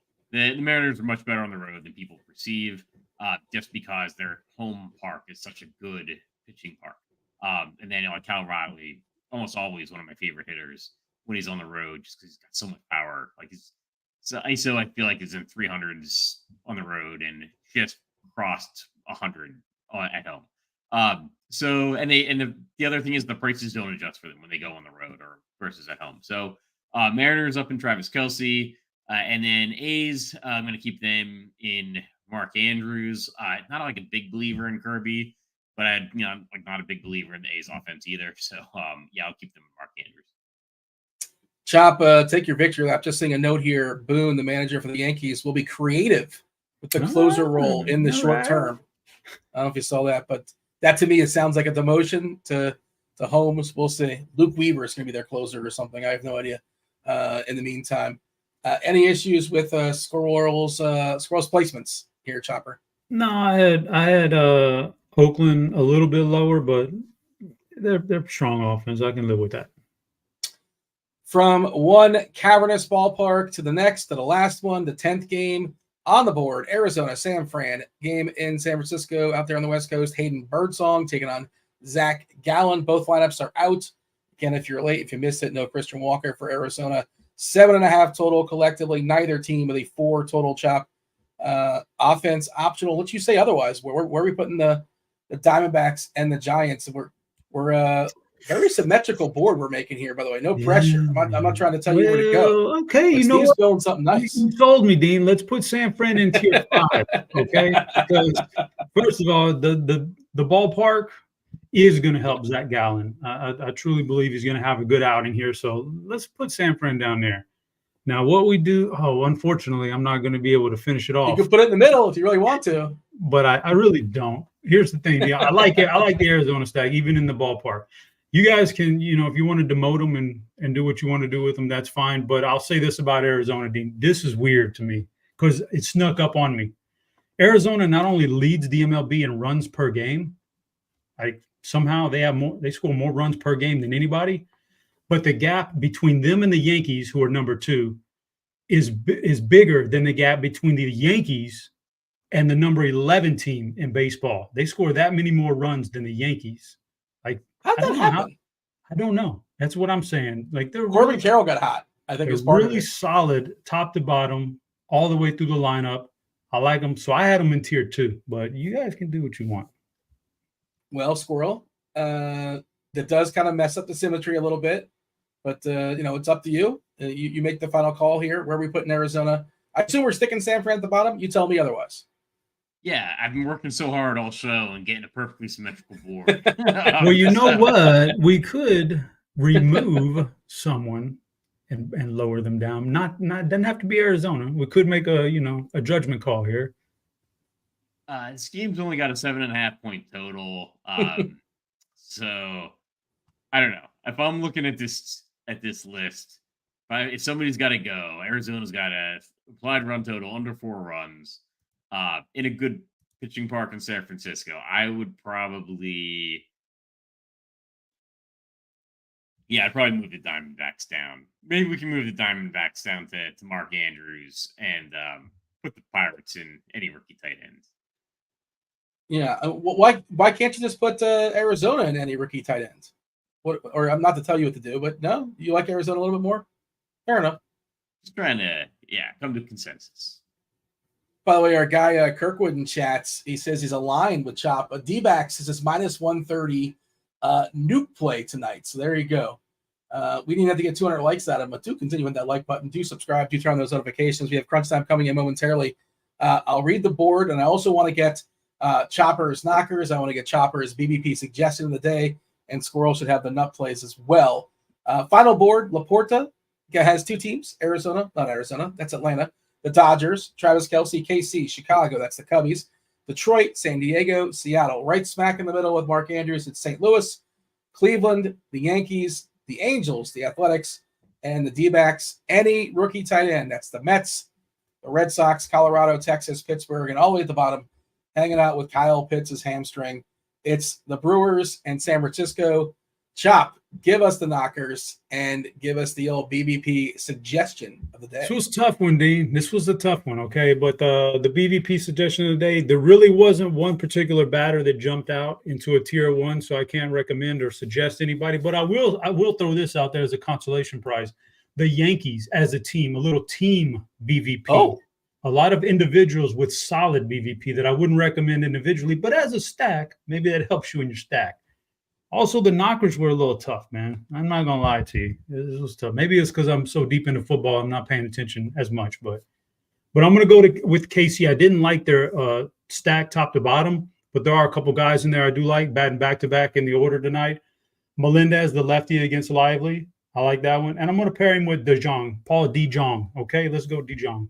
I like that one, 4-5. The mustard? Yeah. Paul who now? Who is that guy? Paul DeJong. I did pull up the BBP stuff. Stanton, Rizzo, and Judge do have 8 homers versus Eovaldi. A lot of at-bats, and also Rizzo might just be toast now. Good to see him back, but he does have a couple homers when he was good, at least, against Eovaldi. Squirrel, do you have some homers for the people? Sure. Gonna give 3 outs. So got to go Cal Riley, road home run, pretty much guaranteed. So I'm gonna add, that's the bonus one. Then Mickey Moniak, gonna keep hitting home runs, and then Adolis Garcia gonna step up. Realize like Corey Seager's not in this lineup, so I gotta go deep myself. Somebody's got to step up, and who's stepping up now? It is crunch time. We got Dave Potts, we have STL Cards, we have Kevin Roth. Let's bring in crunch time right now. Let's do it.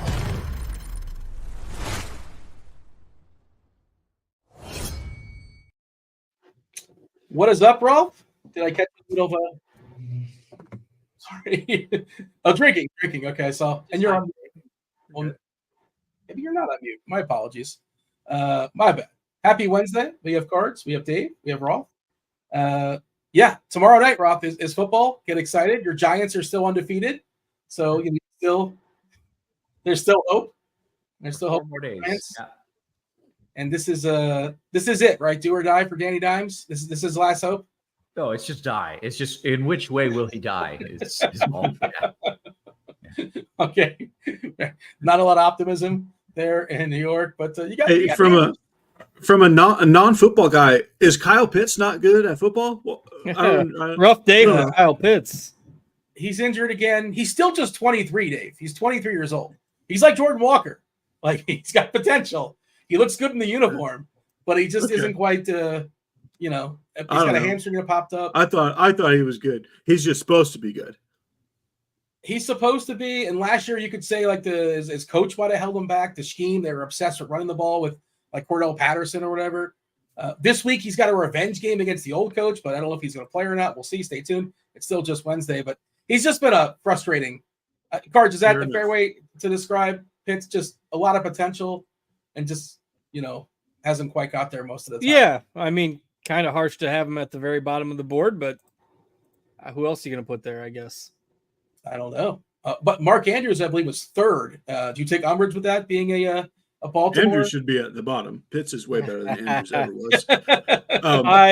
Not necessarily, no. I thought that the top 3 were a fair assessment. But hey, great job to whoever Squirrel was in charge of making the board symmetrical. That was that was nice. That looked good. There might have been some manipulation there at the end, I think, to make that work. It was I suppose. Absolutely worth it. We before we get out of here, by the way, 7:10 first pick, so plenty of time to talk about the 10 gamer. Do want to promote 7:30 tonight's Pick 6 show. Myself, John Daigle, Rich Rebar, talking NFL Week 1. Looking forward to that very much. And tomorrow night, Chop, you do it. Tell the people where are you going to be tomorrow night, 7:40 on the East Coast. Where are you going to be? What are you going to be doing? I'm going to be hosting a NFL Showdown show on Thursdays and Mondays, similar to last year. Very chat-driven, interactive show. Tomorrow, it'll be me and Squirrel. Mostly on Thursdays, it'll be me and Squirrel. Well, it'll change up every once in a while. At some point this year, I've already had confirmation, Dean. It will be me and Davis Maddock. So those are the ones on a Showdown show. Yeah, so something to look forward to. Not that Squirrels, you don't look forward to Squirrel. This is going to be an incredible. And then we got a Friday show too, because for some reason there's an NFL game in Brazil on Friday. Money is the reason, by the way, just so you know. That's the reason is money. Wait, what? There is a Friday NFL game between Philly and somebody else in Brazil on Friday for the first time. Is it outside? Ever. Do I need to forecast for Brazil? Do we know? Can you forecast for the crime in Brazil? Because it's not a nice place to walk around these days. It's a big country, Chop. There was originally some chatter that the fans were not going to be allowed to wear green because that is the color of the rival soccer team that plays in that stadium, and the game is the Eagles and the Packers. So telling the fans not to wear green seems a little suboptimal. But I think they squelched that. But yeah, Friday game, and of course it's Peacock streaming only. So one of the 8,000 different streaming services you'll need if you want to watch all the games this year. What's the time zone difference, Brazil to like the East Coast? Is it like a midnight game? I don't know. Or are they just? I guess I haven't looked into it, but is it a drastic difference or just like an hour or two? Does anybody know off the top of their head as far as the time zone, Brazil to East Coast time? I guess we'll tackle that on Friday. 2 or 3 hours ahead of Eastern time, depending on where you are. If it's like an 11 p.m. kickoff, I know UFC's done like 4 o'clock in the morning stuff, and like over there in Europe, like some really weird things to accommodate the American audience. But all right, anything else, Squirrel and Chop, before we step aside to make way for crunch time? Talking to the 10 gamer, plenty of time again. 45 minutes until first pitch. Looks like we are good to go. Do hit the like button, and again, you subscribe so you know when Chop and Squirrel are going live tomorrow night, talking some football. You know about the Pick Six show later on. The football this Sunday, starting 9:30 in the morning. I'll be up at 9:30 in the morning with Bobby Gomes and Tasteful Tides Tim. Talking a lot of football all the way up the lock. We're not going to be on the entire time, obviously. Squirrel, you may be coming in at some point. I'm not sure. I imagine you're popping up on Sundays, but I don't know. I've not seen the schedule. Oh, yeah. You've done it last year. Show. Yeah. Yeah, you're not 9:30. I'm not having you wake up that early on a Sunday. But all right, let's step aside and get out of here. It's crunch time. It's Dave Potts. It's Roth. It is STL Cards. Roth, take it away. Good stuff as always. Welcome to it, ladies and gents. You know the drill. Crunch time. 2 of the sharpest minds in the biz. A couple of the OGs hanging out with us. I'm going to take you up 2 lock. We're going to take you through lock. I'm Googling about this arena in Brazil, and I still can't tell if there's a roof over it or not. I need to figure that out, obviously. We may need to do a little Brazil forecasting there, so I will work on that. In the meantime, let's say hello to Dave Potts. Cheese is good in the house. What up, Cheese? Not too much. Happy Wednesday. I mean, what if it's just storming? What if it's just pouring rain in Brazil, Cheese? What are you going to do? Do they have umbrellas in Brazil? I don't know. No, they don't have radar. I'll tell you that. They don't have radar. And if they do, I don't have access to it. We got STL Cards in the house as well. Justin Van Zuiden. What up, Cards? Yeah, it's kind of weird that it's Wednesday. Doesn't feel like Wednesday. A week is all befuddled with the holiday. So, happy that it's going to be football time again. Of course, my team plays tomorrow, so possibly my team will have a loss before Roth's Giants. We'll see. Be one of the few teams. Good luck, of course. We shall see. But we are here to talk, my friends, some baseball. That is the sport du jour, and there's not a whole lot going on the web. That means sport of the day, in case you don't speak French. Not a whole lot going on in the old weather department. It is yet another nice, quiet, easy day. No issues. I freaking love it, and that means that I can just. By the way, the West Coast game. I think it's in Anaheim. Pretty warm. It's actually the warmest game on the slate, which is surprising. Usually the warmest game on the slate would be like St. Louis or maybe Atlanta, but no, it's a West Coast game. Just before I forget to mention it, Roth, do you remember the old football stadium in Dallas that had the outside was covered, but it was open in the center? Yeah. That is the exact design of the stadium for the game in Brazil. So the seating area is covered, but the roof, there's a roof, open roof in the center. So the field will be in play. Okay, but then I was reading, is there some sort of transparent cover on that? Or are you like... There might be. I don't know. I was just reading an article about from the Eagles that they were talking about the stadium. So I don't know. That's the extent of my research. Okay. Well, that seems noteworthy. I will change my forecast because right now I'm forecasting for a game in whoever the home team is where I have my forecast for. So I will work on that. In the meantime, let's talk a little baseball. And Cheese, you want to talk about this slate for us? Get us rolling here? Yeah. It's a pretty big conglomerate of pretty good pitchers, but not like super must-play elite pitchers. I think the main takeaway is that Charlie Morton is chalk. And I remain in the same. How old is Charlie Morton these days? 71. He is 71. He hasn't been chalk since he was 38, but he is now 71 because he's facing the Rockies. And he's actually been a little better recently. Like the strikeouts have been up. Like I kind of get it, but this is not a guy I trust enough to try to get over the field when he's chalk. Like I'm not like full fading him, depending on what my offense is, but I'm definitely under the field and playing some bats against him.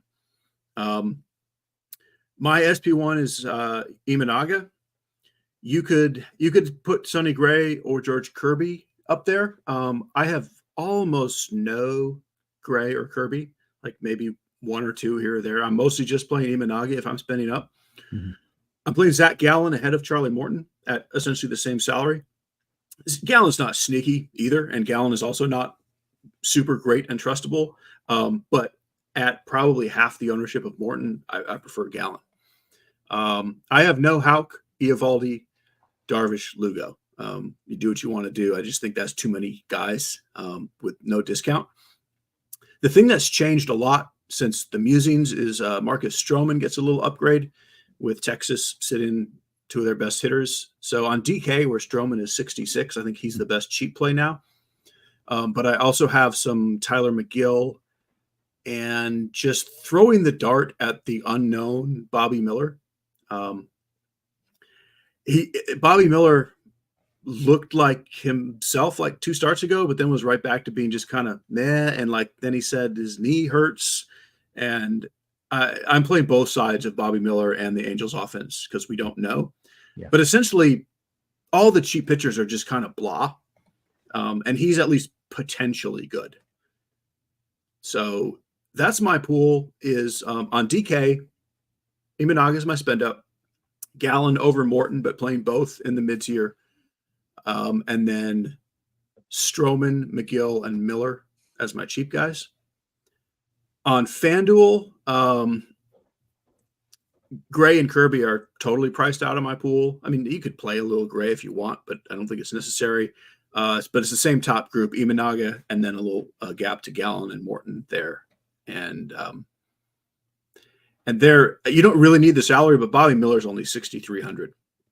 So if you do want to just get every bat, I don't mind him there. Yeah. Well, Cheese, you mentioned the cheap pitchers are kind of black. Cards, are all the pitchers kind of black? I mean, there's nothing here we're excited about playing, right? Yeah, so I'm a little I don't know what to make of my own self right now with how I'm handling this tonight. So as many people know, I am generally the anti my own team, let's boohoo on the Cardinals on air, and I'm not taking that approach tonight. So I think based on the lineups that have come out, Sonny Gray is the clear top guy for me. If you look at his numbers, it's really fluky in a sense that if you look at his last like 8 starts, 8 starts, he's given up 13 homers. I mean, the home runs have been a real problem. There's no question about that. But everything else has been pretty good, and he's basically just been a victim of bad luck a lot. And the Brewers lineup is at times, a little terrifying with power bats, but William Contreras is not playing tonight and Hoskins is not playing tonight. So the lineup basically in the last 2 hours, Gray has gotten the biggest upgrade for me with how the lineups have shaken out. The pitch counts were a concern for a while, but he's averaged 95 pitches over his last 6 starts. They played 12 innings last night, and the Cardinal starter last night was just coming back from injury. So they used the bullpen really heavily last night.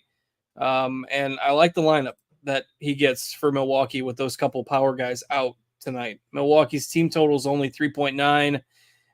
And again, I think the pitch count is pretty safe at this stage.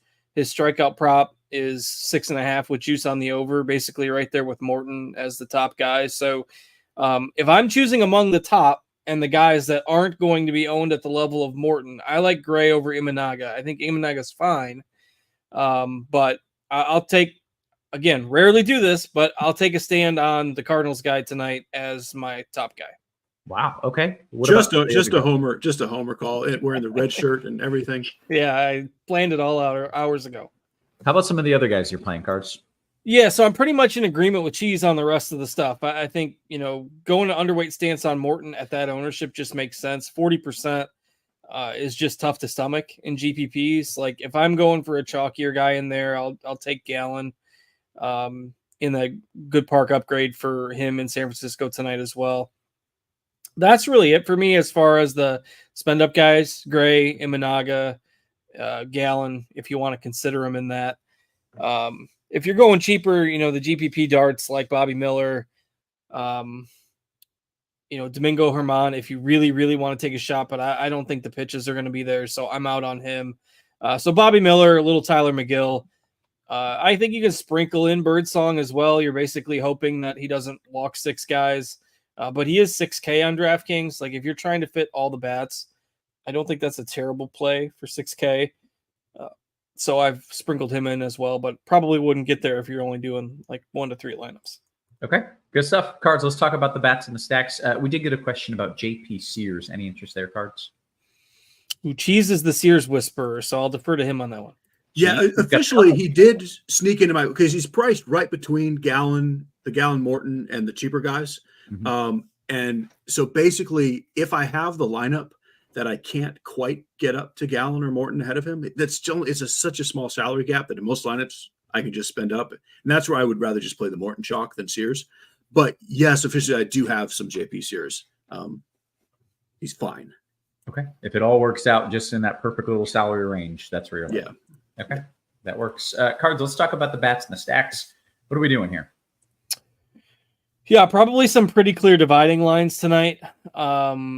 If you look at basically the matchups and the totals, I think the clear teams that are going to stand out for most people are the Dodgers and the Braves. Both teams are projected for pretty close to 6 runs. Griffin Canning's been terrible for the Angels. The guy that's pitching for the Rockies, Blaylock, has looked just not like a major league pitcher at all since they called him up. So most people probably going to say, hey, Braves, Dodgers. And I do agree. I think they're the top 2. And ownership's probably going to be spread out enough tonight that, if you like them the most, just play them.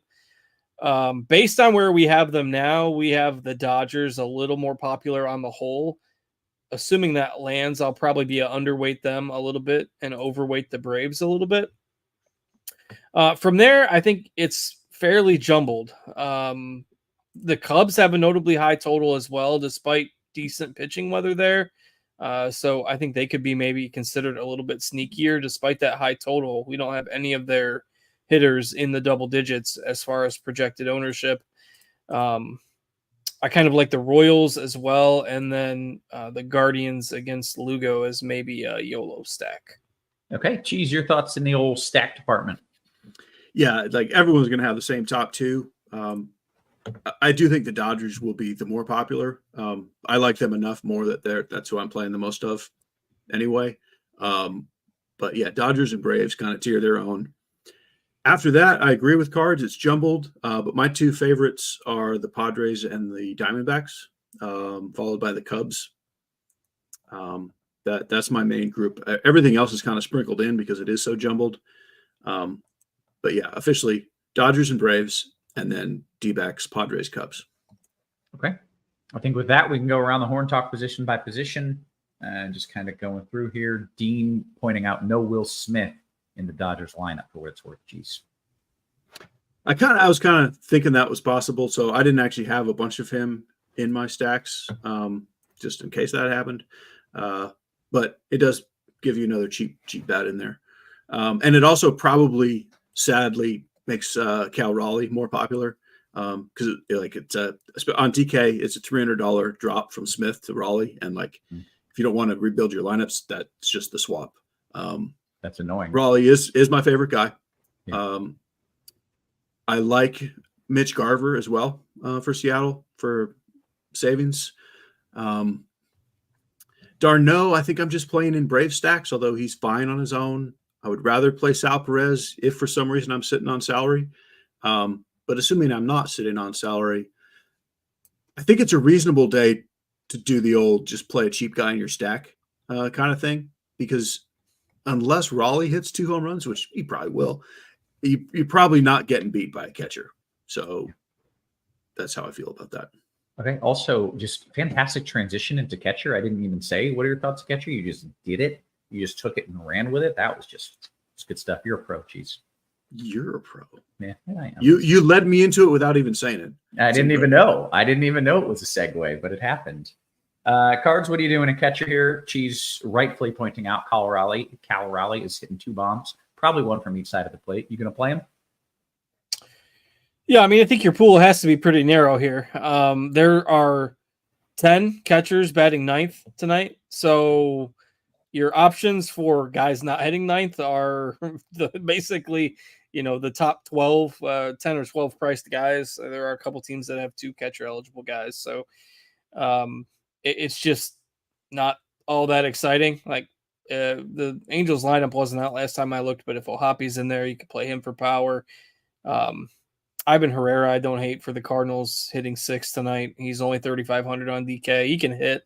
Can't really throw anybody out, but that's another matter that doesn't apply to DFS. So Herrera, Ohapi, in addition to Darno and Raleigh, who Cheese talked about, I think are basically the options unless you're punting your number 9 hitter in a stack. Okay. We have Doug saying 100% Amaya at catcher. Amaya is not very good, but must be playing some Cub stacks, hopefully. Okay, that's or fair. If you only have one lineup, you gotta go all in on that. Well, that's true. If you're only playing one lineup, then there's nothing wrong with 100% anybody. Cards, what are we doing at first base? Yeah, so obviously you've got the Dodgers guys. Ohtani, if you're playing on DraftKings, just kind of remains at 7K, probably just where he's going to be. So if you've got 7K to fork over, you can play Ohtani, and he'll have some ownership simply because there's no 10K plus pitchers on DraftKings. If I was just choosing one of them to play on DraftKings, I do think that $1,800 down to Freeman makes it a little easier. But if Ohtani fits in your lineup, obviously he's fine. Because first base has been a position over the last couple weeks that just isn't all that littered with upside.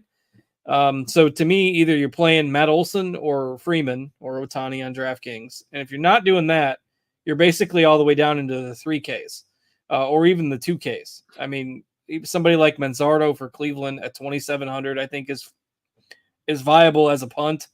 I'm not big on Justin Turner as a somewhat high-owned option, but he's only 3,100 hitting 5th. Nate Lowe for Texas. I mean, either you're going all the way up to the 5K plus or you're going cheap because this is a position that, as we've seen over the last 2-3 months, just seems to be getting weaker by the day because of, injuries and teams resting guys at this stage of the year. Tristan Casas, I think, is okay as a one-off. He's a better play on FanDuel at the respective salary, but we've got him at 4% ownership on DK, so he's the guy you could maybe put in Boston stack or as a one-off play at first. Okay, Cheese, your thoughts at first. Pretty similar. With salary considered, I think Freeman and Olsen are the best plays here. I mean, of course, if you have salary, just play Ohtani, but that 7K is a lot. And really, Freeman is pretty close to him. Like, Freeman can hit home runs like Ohtani. He's not going to steal 50 bases, but Freeman's great and cheaper, and Matt Olson has a lot of upside. I'm not suggesting that you go out of your way to play him. I'm just letting you know what I'm doing, playing Michael Toglia to join Cal Raleigh with one homer from each side of the plate tonight. And I agree. You can just punt and go cheap on DK. I've got like Cards mentioned Manzardo. I've got Ezekiel Duran in a couple lineups, Pavin Smith, Seth Brown. Basically, if you're not spending 5K, I don't know, you may as well just punt. Okay. Let's go to second base, Cheese. Again, FanDuel is different because you have Mookie Betts at second. They also have Tommy Edman and Jake Cronenworth at second. Well, DK does not have those guys, and Jazz Chisholm as well. Whereas on the DK side, I think Gavin Lux is the chalk, like definitely the cash game play. I like him even on his own in tournaments just because the position is blah.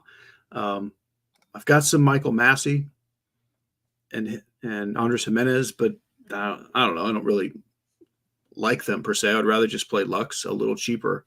And kind of like catcher, I don't mind the random cheap whoever that person is in a stack, like Guillorme in Arizona stacks, or Colt Keith if you're stacking Detroit, or Zach Geloff or Jeff McNeil. Like, it's not good. So I'm fine with weird chalk Gavin Lux. Yeah. Okay. Cards, your thoughts at second. Yeah, this position is really, really ugly tonight, kind of surprisingly so. I really don't have a whole lot of players to add. There's just a whole lot of yuck here. I'm not excited about like paying 4,500 on DK for Nico Horner just to be a little bit different. Gleyber Torres always tends to be a little more popular than I like. And we don't have him as mega chalk tonight because they're facing Uvalde. So, maybe it's a night you can pivot and play Gleyber Torres, but it's not like he's that cheap, at least on DK. Jimenez is probably the guy I have the most exposure to simply because I'm overweight on Cleveland as a whole, and they're not going to be super popular tonight because they're facing Seth Lugo. So Jimenez is kind of my flag plant, but it's not a very exciting one. Okay. How about third base? You got a slightly more exciting flag plant there? No, we haven't got to shortstop or outfield yet, so that's where we can get a little bit more excited. There's at least something to like here.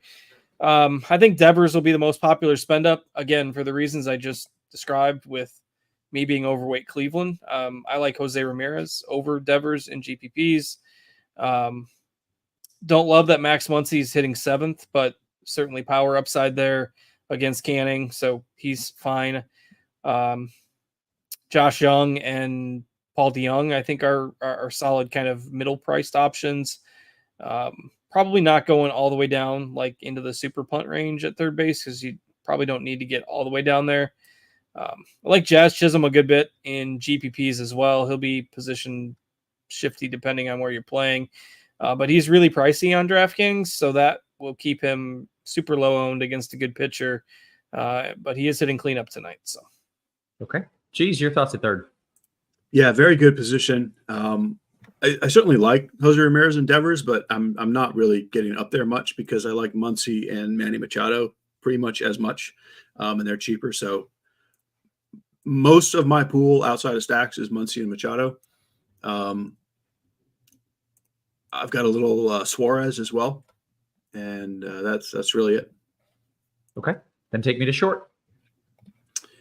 Okay. FanDuel still has Mookie Betts at short, which is nice, and kind of leaves Bobby Witt on his own on DK as a spend up. I mean, Lindor is always playable, but like Witt is the best play with a decent matchup, and he's expensive enough that he probably won't be popular. So I do love Bobby Witt. If you can't afford Witt, Tommy Edman is probably the next cash game play and probably chalky-ish, but I do like Edman. Like, I just think the Dodgers are such a good spot. I'm playing Edman. Other than that, like Swanson's okay. Josh Smith is okay. Perdomo is okay. Like, it's all like, it doesn't cost you that much for those guys. And basically, if you can't get up to Witt and you don't want to play the Dodgers chalk, then it's like an unusually weak shortstop position. I've even got some punts at shortstop, which is rare. Mason McCoy and Tristan Gray, DK only. Okay. Let's see. Hang on. Just got something popping up. Okay, that is irrelevant. Cards, your thoughts here at short? Yeah, there's not as many of the pricey guys on this slate because of the way the game times were structured today. So I do think Witt is pretty clear as the top spend. Like him over Lindor tonight if you're going for those top tier options on DK. Again, pending Angels lineup, I think Zach Neto is at least somewhat interesting. I think his ownership will dip with that lineup coming out so late. Plus, it's the Angels. Agree with Cheese's thoughts on Edman. Perdomo for Arizona is probably the other guy that will get some attention as a cheapish guy on DK tonight. We do have a 2K option as well. I'm not going here against Kirby, but Gray for Oakland hitting 7th tonight is third base and shortstop at the minimum 2K. Would be better served on a night where you want to pay up like for Chris Sale or something at pitcher. Yeah. But since we don't have that tonight, especially at shortstop, I don't think you want to go down to the bare minimum 2K type of guy. That's fair. Okay, how about the outfield cards? All right, obviously lots to like here. Depending on what you have salary-wise, you can kind of look at any of the price ranges you want. I mean, really interesting scenario tonight. Again, against Uvalde, nobody's playing Judge, nobody's playing Soto, everybody's playing Mookie, everybody's playing Ohtani. I'm not going to tell you not to play Judge or Soto at 5% ownership in GPPs. Certainly think they're fine as a one-off play. You don't have to stack the Yankees tonight. at their salaries, I'm probably not full stacking them, but the 2 or 3, power guy one-offs, Judge, Soto, Chisholm, you can certainly play those guys on a night when very few people comparatively are.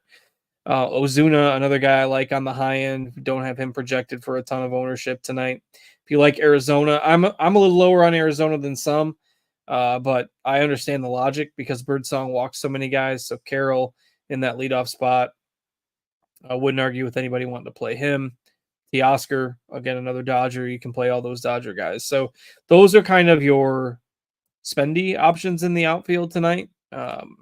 And there's also a decent amount of kind of mid-tier and value guys as well. I think Michael Harris will end up being the most popular of those, 3,900 on DK. You can get down, and Kelenic for Atlanta as well is a little bit cheaper than that. Moniak for the Angels, probably going to get a little bit of attention depending on where he's hitting tonight. Edman on DraftKings, you can play in the outfield. MJ Melendez, another value I want to highlight, hitting cleanup for the Royals tonight against Lively, who's low strikeout guy. He's 3,400 on DK. So a nice mix of value and spendy here. Okay, Cheese, you got some favorites in the outfield you want to name for me?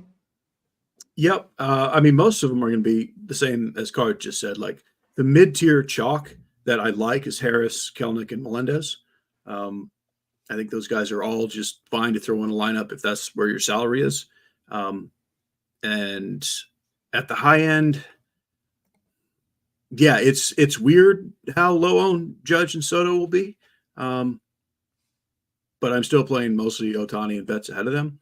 You can say the same thing about like Jarren Duran and Ozuna, even on a chalky Braves team, is not that popular. Like I think we'll have Brave stacks without him. So I do want to get some of him. I'm playing a lot of Fernando Tatis. Who knows how long it will take him to get back into form, but he would also be 6K if he was back in form instead of 5,100 or 35 on FanDuel. So he's good for me. I've got a few just total punts to be able to get two expensive guys. I'd be like, I think Kyle Isbell is my favorite of those. Otherwise, it's just a bunch of names we can throw out, but that's the main pool. Uh-oh. I didn't mute myself. Somebody muted me. Steve, did you mute me? No. That's bullshit. I did not mute myself. Card, look at that.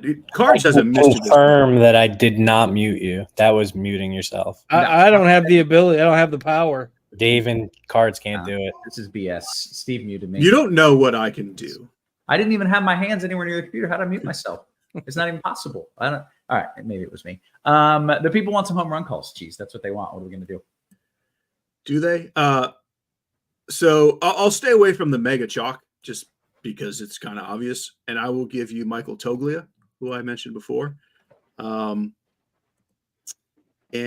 we'll go with. I'm not going to name a Dodger. Like they're all going to homer, but I'm not going to name them. Okay, that's too easy. We'll go Jackson Merrill and a cheap Kyle Manzardo. Okay. Cards, you got a few names for me? Well, I do. It's kind of a weird slate for plucking out home runs that aren't popular. I will go with Jose Ramirez, Marcell Ozuna, and MJ Melendez. Does this slate suck? Like, we don't really like the pitchers. Kind of. I don't know. This is maybe the least exciting slate I feel like I felt in a long time. But maybe that makes it kind of good. I don't know. That's maybe probably because people are starting to move into football mode, and I'm not accusing you of this, like Steve's accusing you of muting yourself. Yeah. But I don't know. I think there tends to be a little bit of apathy set in with baseball. Maybe that's part of it, like subconsciously. It's not that we aren't going to play or anything, but it just doesn't seem as exciting. I don't know. I'm a baseball guy, but I'm just trying to explain the thought process behind maybe the apathetic feeling from a lot of people. Yeah, I may or may not have the NFL lineup HQ up as a side tab right now. Just kind of looking at things. I may or may not be doing that. So I think you're probably correct. Someone wants to know my weather bomb of the night. And it's obviously my boy Cal Raleigh. 2 bombs, not 1, 2 bombs tonight. He's even going to swipe a bag. There you go. I don't think he's ever. I don't know if he's ever done it, but he's doing it tonight. His first steal in his career tonight. Lock it in. Did we get home run calls? Yeah, we did. All right. You know what we got to do? That was while you were looking at the football page. That's it. Hey, make sure you get ahead of the competition. Little RotoGrinders Premium. It's available, NFL Premium for the season. Literally, I'm looking at it currently, and it's glorious. Non-premium users can get $100 off their NFL Premium subscription. All you have to do is click through the banner on RotoGrinders. Super simple stuff. 6-month combo sub, exclusive price $469.99. That actually saves you $250 as opposed to going month by month. So you just go ahead and pay for the whole season right up front here. And if you're not a fan of that kind of commitment, you can get 1 month of RG Combo Premium for $120, or you can do a 3-day pass. And then you get like all the premium content, essentially leading all the way up until Sunday. 3-day pass is a solid deal there at $19.99. Tough to beat that. Guys, I do believe we've got 10, 15 minutes or so until we hit the lock. So let's dive into the QQs. And as always, friends, I'm going to start in the RG Discord. That's where the cool kids hang out. Also, hit the thumbs up. If you're watching on YouTube, it is free content. I don't beg. I'm not going to give you anything for it. No, you get a special. No, but it is the reason the show is free, is we want the eyeballs, and you hitting that thumbs up will hopefully keep the show free. So go ahead, hit that thumbs up for us. Let's see what we've got. FanDuel single entry. Cheese. Boston or Oakland mini stack to go with my Dodgers. I would Oakland that. Okay. Going to cards here. D-Rock says DK GPP last piece Torres or Cleveland Jimenez. Give me Cleveland. Okay. Bill T just dropping some food thoughts. He's got homemade cornbread with some good beans and corned beef hash.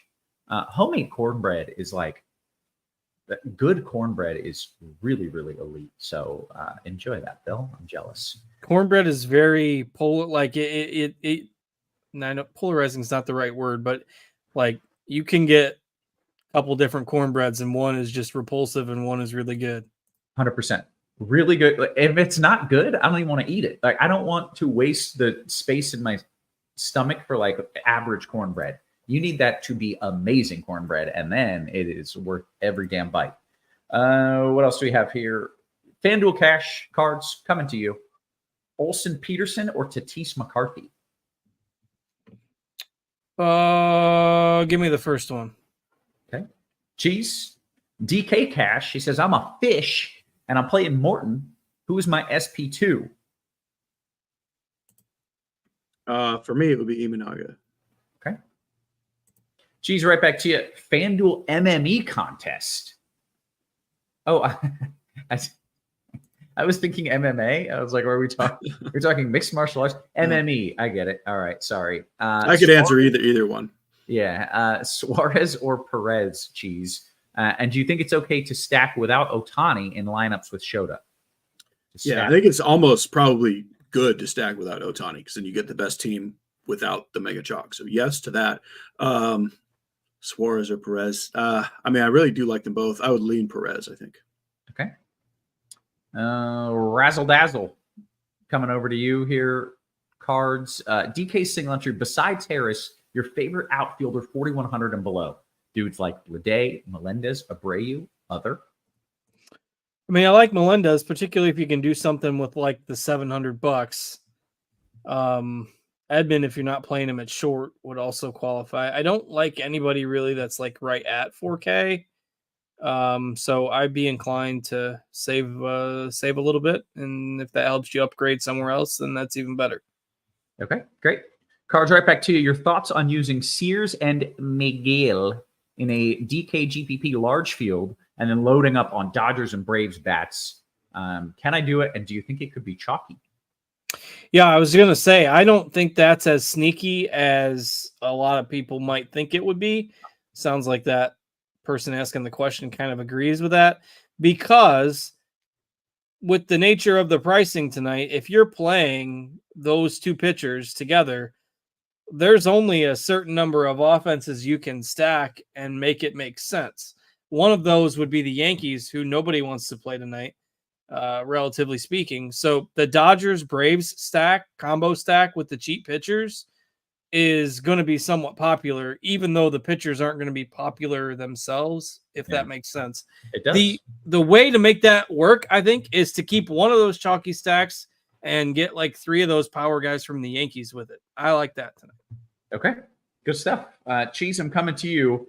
It's a 4v4, and we have a rule. You have to okay a 4v4 because that's pushing it. So do you okay a 4v4, Cheese? It's your decision. In honor of today, I will say yes. Okay, it is the 4th of the month, perhaps. Let's see. DKGPP, Cheese, Amaya, Edmund, Mookie, and Isbell for Barnes, Arcia, Michael Harris, and Teoscar Hernandez. The second one would complete a 5-3 Dodger Atlanta stack. I kind of like the first one. Okay, very good. FanDuel Cash, Cheese, coming right back to you. With the Rangers lineup being watered down, can you now go Stroh over Charlie Morton? Stroh being Stroman. I think you can. I don't personally in cash. I wouldn't go that low, but it's viable-ish. Yeah. Okay. Cards, I'm coming to you. FanDuel single entry Harris or Blade? Give me Harris. Okay. Right back to you. Cards. Blink 182 says large field GPP on DK. I'm already using a 9. See, he never tells his lineups, which I love. He talks in code, which is fun. I'm already using not a great code. It's pretty breakable, but yeah, go on. I'm already using a 9K pitcher. To pair with them, do I go Sonny Gray and Luke Williams or Bryce Miller and Jorge Soler? Also, yesterday, thanks to the show content and RotoGrinders Premium, he turned 60 cents into $815 with a 3 home run parlay.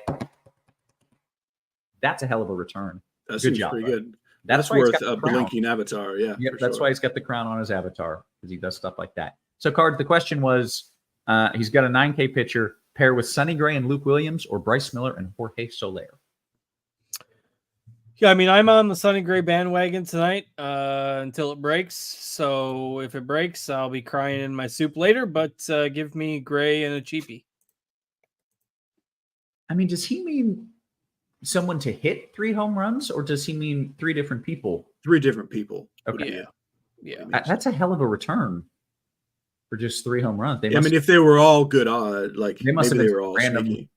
Let me know who the home runs were, because I'm curious. Yeah. Those random ass dudes, I think. FanDuel Cash, Cheese, McCarthy or Cronenworth is the question. Boy, I could totally go either way there. I think McCarthy. Okay.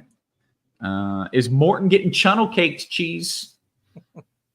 I mean, the best answer is no, but I'm going for the yes. Love it. All right. Let's see. JMVP says Cards 2v2 Rooker Volpe or Whit Harris. Yeah, I mean, that's a wild question in terms of ownership. The second one is the obvious choice. It's definitely the correct choice. It's probably the choice. I'm trying to make a case. Unless your lineup's like Morton with the Dodger stack. I mean, then you need to get different. Okay. Razzle Dazzle says Cards with the $700. So this was on an earlier question. Yeah, I remember. Okay, great. Good job. Was it $700 pay up to Swanson over Perdomo at short in DK Cash? I'd be more inclined to do that if the Cubs were still hitting Swanson second. For some reason, they moved him back down again, and he just doesn't do as much when he's hitting 7th. Small sample size, I guess, but no. I'd probably keep Perdomo there and keep hunting for something with that $700. Okay, that's fair. Cards. By the way, here's the parlay. It was Ortiz at plus 1,000, Brian Rocchio at plus 1,800, and Seth Brown at plus 550. Total odds were plus 135,750. those are three crazy dudes to put in parlay. Like, yeah, Rocchio particularly. Yeah, like Good absolutely job, blinking avatar for life on that. It's amazing. Good stuff. Steve-O says DK GPP. Someone said, do you have a flux capacitor with that? That's good. DK GPP Cheese, last piece at short, Arcia or Perdomo? Perdomo. Okay. Hey, I'm jumping into the YouTube, by the way. Hit us with a thumbs up. All of those questions, those are from the RotoGrinders Discord. If you join the RotoGrinders Discord, I will take your questions first, and you get to hang out and ask us questions, and people answer you. Employees, smart people will answer your questions. It's glorious. It's a good time. Make sure you're jumping in. Bangaliers Cheese or Blade for an Oakland home run? Blade. Okay. What else do we got? Cards, FanDuel, Devers or Machado. P.S. We've got about 5 minutes until lock.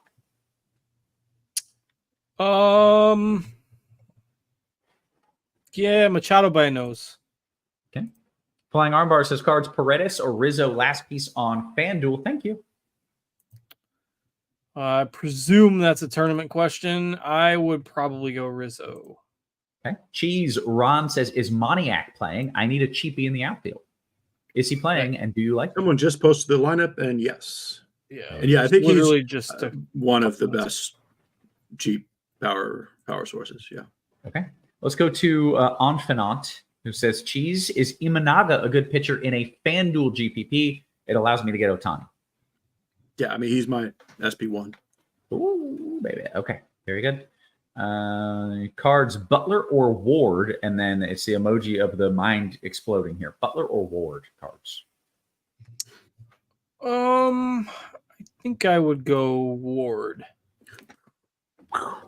Okay. I'm not sure why, but I didn't know. Is it a crazy question? I don't know. I don't know these dudes. Jardog says cards, Goldie, Paredes, or Bush tonight. A couple names. Oh, it's a one of three. Yep. Do it. Goldie. Goldie's been finally hitting again, so the Cardinals are going to give him some stupid contract for next year. That's going to tilt me like nobody's business. But beyond the point, I would go with Michael Bush. Okay. Bo Hart says that's a good name. That's a strong name. Former Cardinal Bo Hart. Oh, is he a person? Is he? The Cardinals had a player named Bo Hart back when I was in my teens, and he was the grittiest shortstop, number 9 slap hitter you've ever seen. Now he's a gritty DFS player. Yeah, hey, absolutely. Bo, if that's you, Bo, thanks for joining us. Also, if it's not you, still cool name, man. Bo Hart says, Cheese, is Gray Sears with a Yankee stack getting too cutesy in a GPP? No, that's a very good, I would say, GPP line. Like I was going to say, I very personally hope not. Flying Armbar says, when is the 1-year anniversary of the Thunder scaring the absolute hell out of Cheese? I don't. And the screen froze. I don't know. I'm still so sorry that happened to you. But yeah, I mean, I'm just glad I'm still here with you. Yeah, me too, man. Me too. Cheese, Morton or Mill and FanDuel Cash. Who the hell's Mill? Morton or Mill? Maybe that means Bobby Miller. Maybe. If it does, I mean, just play Morton and cash. I mean, I don't love him at that ownership, but that's the cash play. Okay. Engers says cards, FanDuel GPP in the util 3K or less. I've already got a full Dodger stack in, so can't go there. This was FanDuel util 3K or less? That is correct. All right. Let's see. I am there now. So at 3K, there's not a whole lot. Wilyer Abreu at 2,900. I don't mind. Torres is 2,900 on FanDuel as well. Gavin Lux is 2,700. Probably one of those three. Okay. Cards, Ohapi or Amaya from Donut Man? Come on. That's Ohapi. Okay. I got a few. Where's all the Amaya love coming from? I don't know. Not from you, apparently. JB says, Cheese, is Dodgers Angels game stack? I know you don't like that word. Is it going to be chalky to play both of those teams? I don't know. Can we use real words? Like, what does that even mean? The Dodgers will be popular, And there will be some traffic on cheap Angels. Whether or not they're played in the same lineups is irrelevant, and I'm not certain. I would say the Angels are probably not chalky enough to worry about it. Okay.